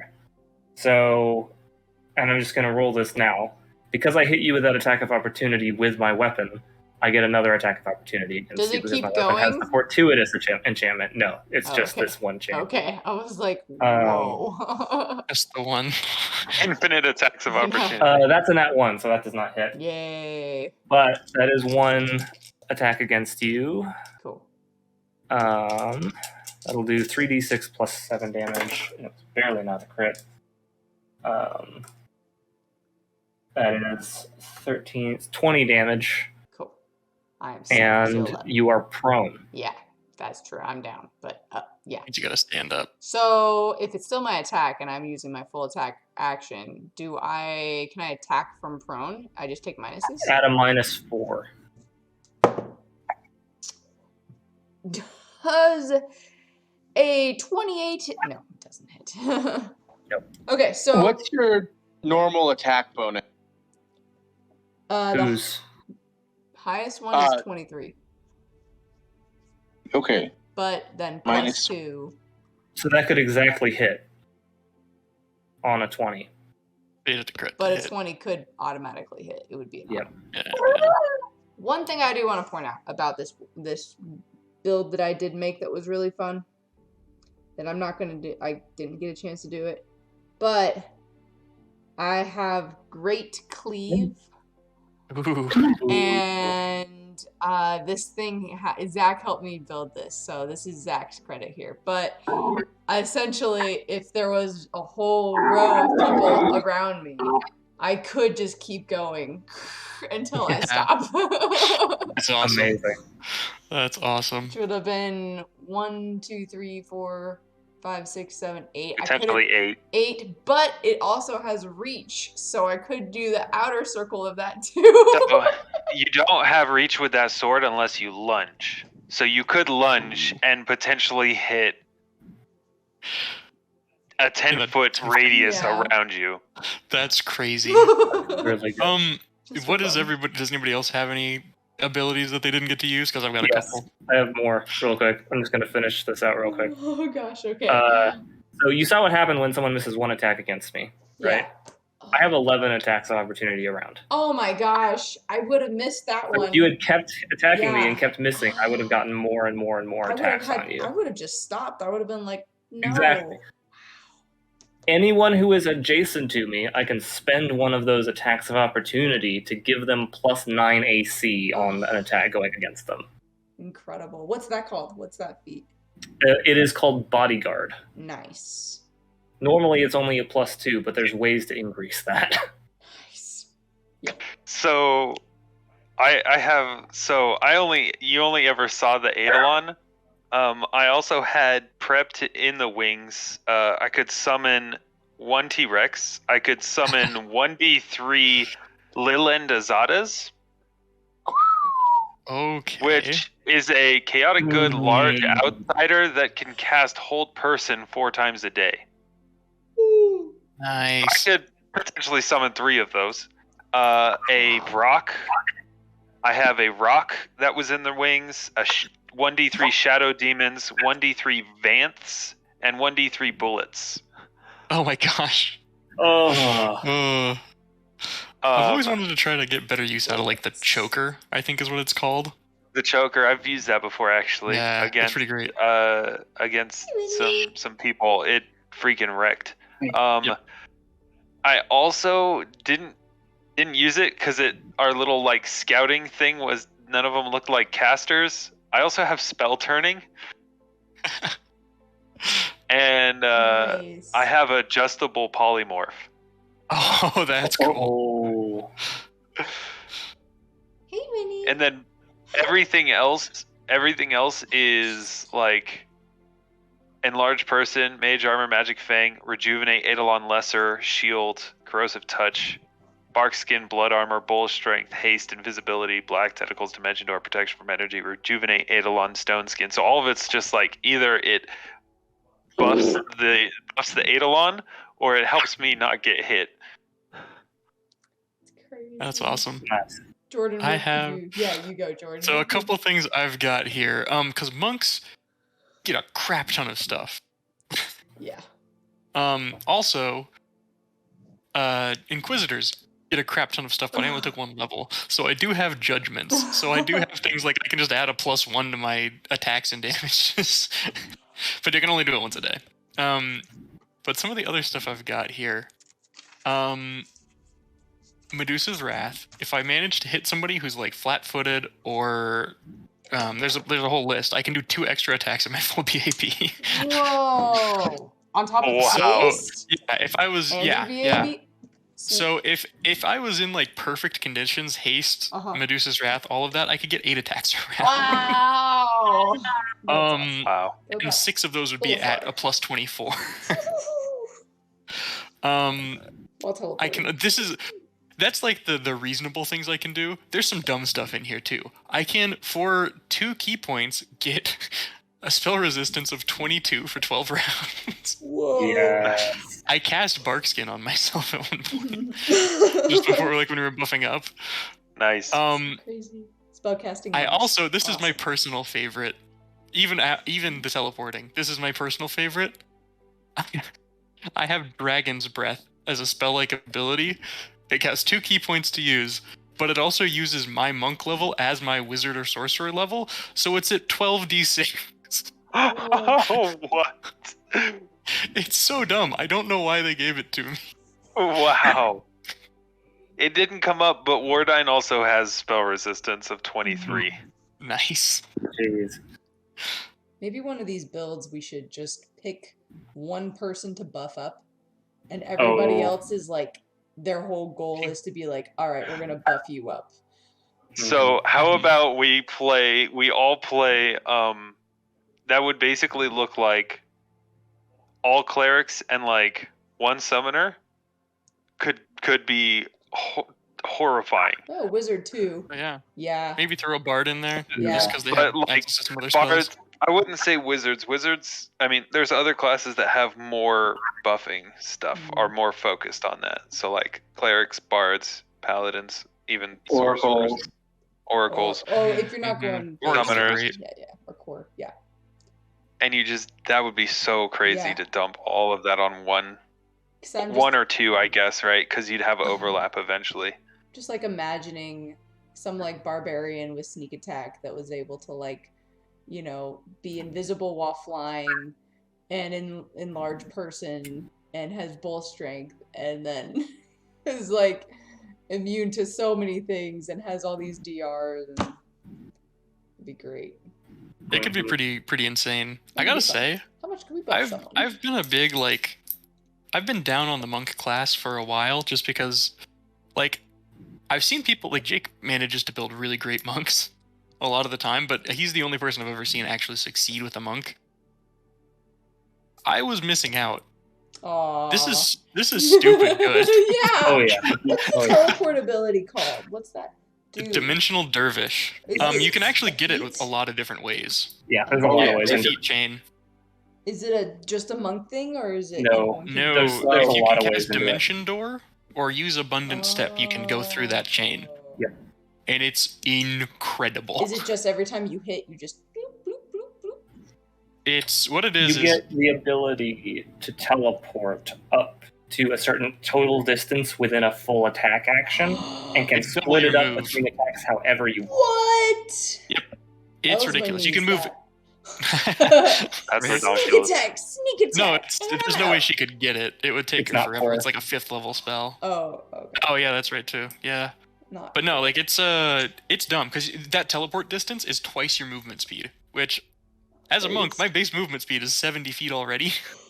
Yeah. So I can teleport And then before. hasted. Yeah, I could teleport 200 feet around while I took a full attack action. Amazing.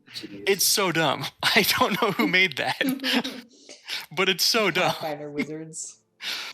Dude, there's some guy at Paizo who's like, I'm gonna make a monk cool, and just went all out. Monks are cool. Well, Monks are it's the good idea fairy just strikes, you know. Hey, wouldn't it be cool if we could have a monk that could just jump around the battlefield like crazy? Mhm. in And they're like, yeah, that sounds fun. in 5e, if you could buff up the monk in the party and just have them go to town with haste, fly, and then they just do a bunch of stunning strikes, you know? I mean, because they can just attack and keep moving. In Pathfinder, you can only move and then attack or attack and then move. But like 5e, you can be like, oh, I've stunned them. All right, now on to the next person. Okay. And yeah, I mean, Flurry of Blows is insane. To like attack, Flurry of Blows with a key point, and you're hasted. So you could essentially do however many, you know, I think that's 5 or something or 6 in a turn. What, Zach? I just realized something. So, you know, I mentioned that I have a spell called Ice Crystal Teleport. Yes. Mhm. So it's literally it's like weaponized teleport, where I choose somebody and it freezes them for 1d4 rounds and teleports them to a place of my choosing. But per the teleport spell, which means it's 100 miles per caster level, which means I could literally just Space. teleport them into space, and they're frozen out there for at least a one round. They can't do anything. Well, and they they're aren't just gonna dying. thaw. Yeah, in No. space, you're In frozen. space, you're not Well, gonna thaw. There's heat in space too. Like there's. Well, that's different- true. But the Transformer would have survived because I'm sure the Transformer's from space, right? But like most of us But he as would have people been- would have died. But he would have been in a block of ice. For a few Oh wait, rounds, yeah. sorry. The freezing happens, and then the teleport happens when the freezing ends. So it Oh. literally, Even better. if you think of it, it's essentially like a hold person, and then if you don't break the ice before the time duration ends, they teleport. Oh dang.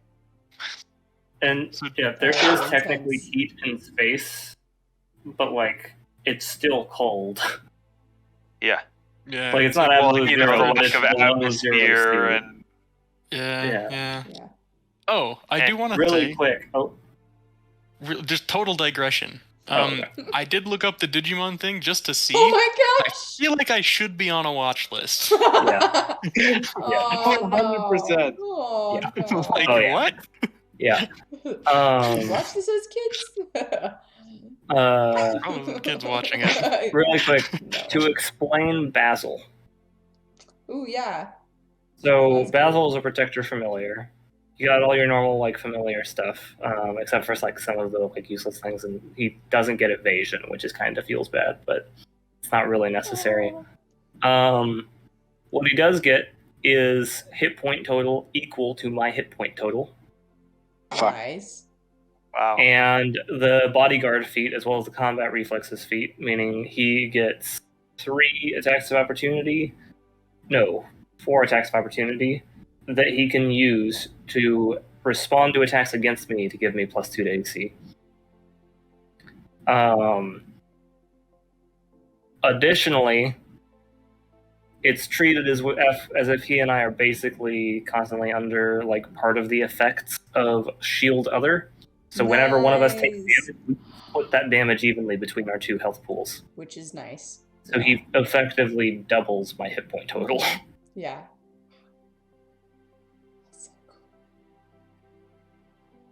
Yeah. Sometimes I do question who wrote some of this stuff. Yeah. The brokenness of Pathfinder is fully that the awareness of what happened before is not there, and there's so much content that it's inevitable that it overlaps. And I think the team was either big enough or varied enough across the timeline of the whole thing that nobody really knew what any other thing outside of like the core stuff was at. did. I think there must have just been a decision where they were like, we're not going to balance this. We just can't. We're just going to make stuff and have it work. And like... Well, it doesn't even... All it requires is for them to just never think, how is this going to interact with this one module that this other part of the company made like 10 years ago? Yeah. It's like, oh, it's up Which to is the pretty GM. dang easy to do. Yeah. Because like any of the individual parts of Pathfinder are not inherently broken. It's definitely some of the parts are greater. Some of the you know what Well, like think about it, right? If you're a DM and you're running a 5e module and you've got like certain races and classes that you can do, and then like you're like, okay, I need to do this kind of encounter. They're level 3. Like, you know kind of what they're going to be at level 3. Pathfinder, you know, like you get into these higher levels like this, and it's like we could have all rolled really well on our HP. We could have all specialized perfectly into something. And then depending on the situation, like Jordan's character is broken and Noah's character is also like no one would be able to touch him. Insane. Yeah. It's like anyone who touches you is just like, it's like, no, I'm getting thorns like back. Like I'm getting hurt more than when I'm attacking you. So, but then again, if it was like a spellcaster far away, you know, then Zach would have done well because it's like, oh, it's mind power versus mind power, and I'll just send in my Wardine and I would have freaking loved to use spell turning and have that go off. I would have loved to bounce someone's fireball back at them. That would have been so freaking hilarious. Yeah.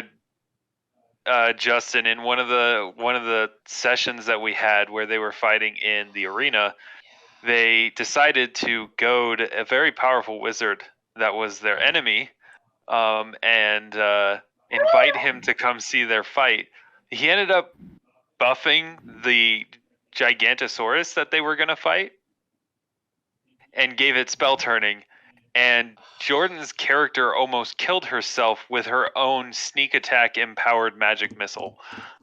Yeah, I have no health, and yeah, that would do it. Yep.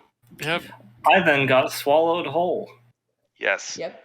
And you got your way back out. You did it so that we all wouldn't, like, you were the only one that would, with grapple, would be able to survive. And you had enough hit points that it was like, okay, you can last a little longer than most of us. I'm playing a sorcerer that is the tank of the party. Yeah, which is funny.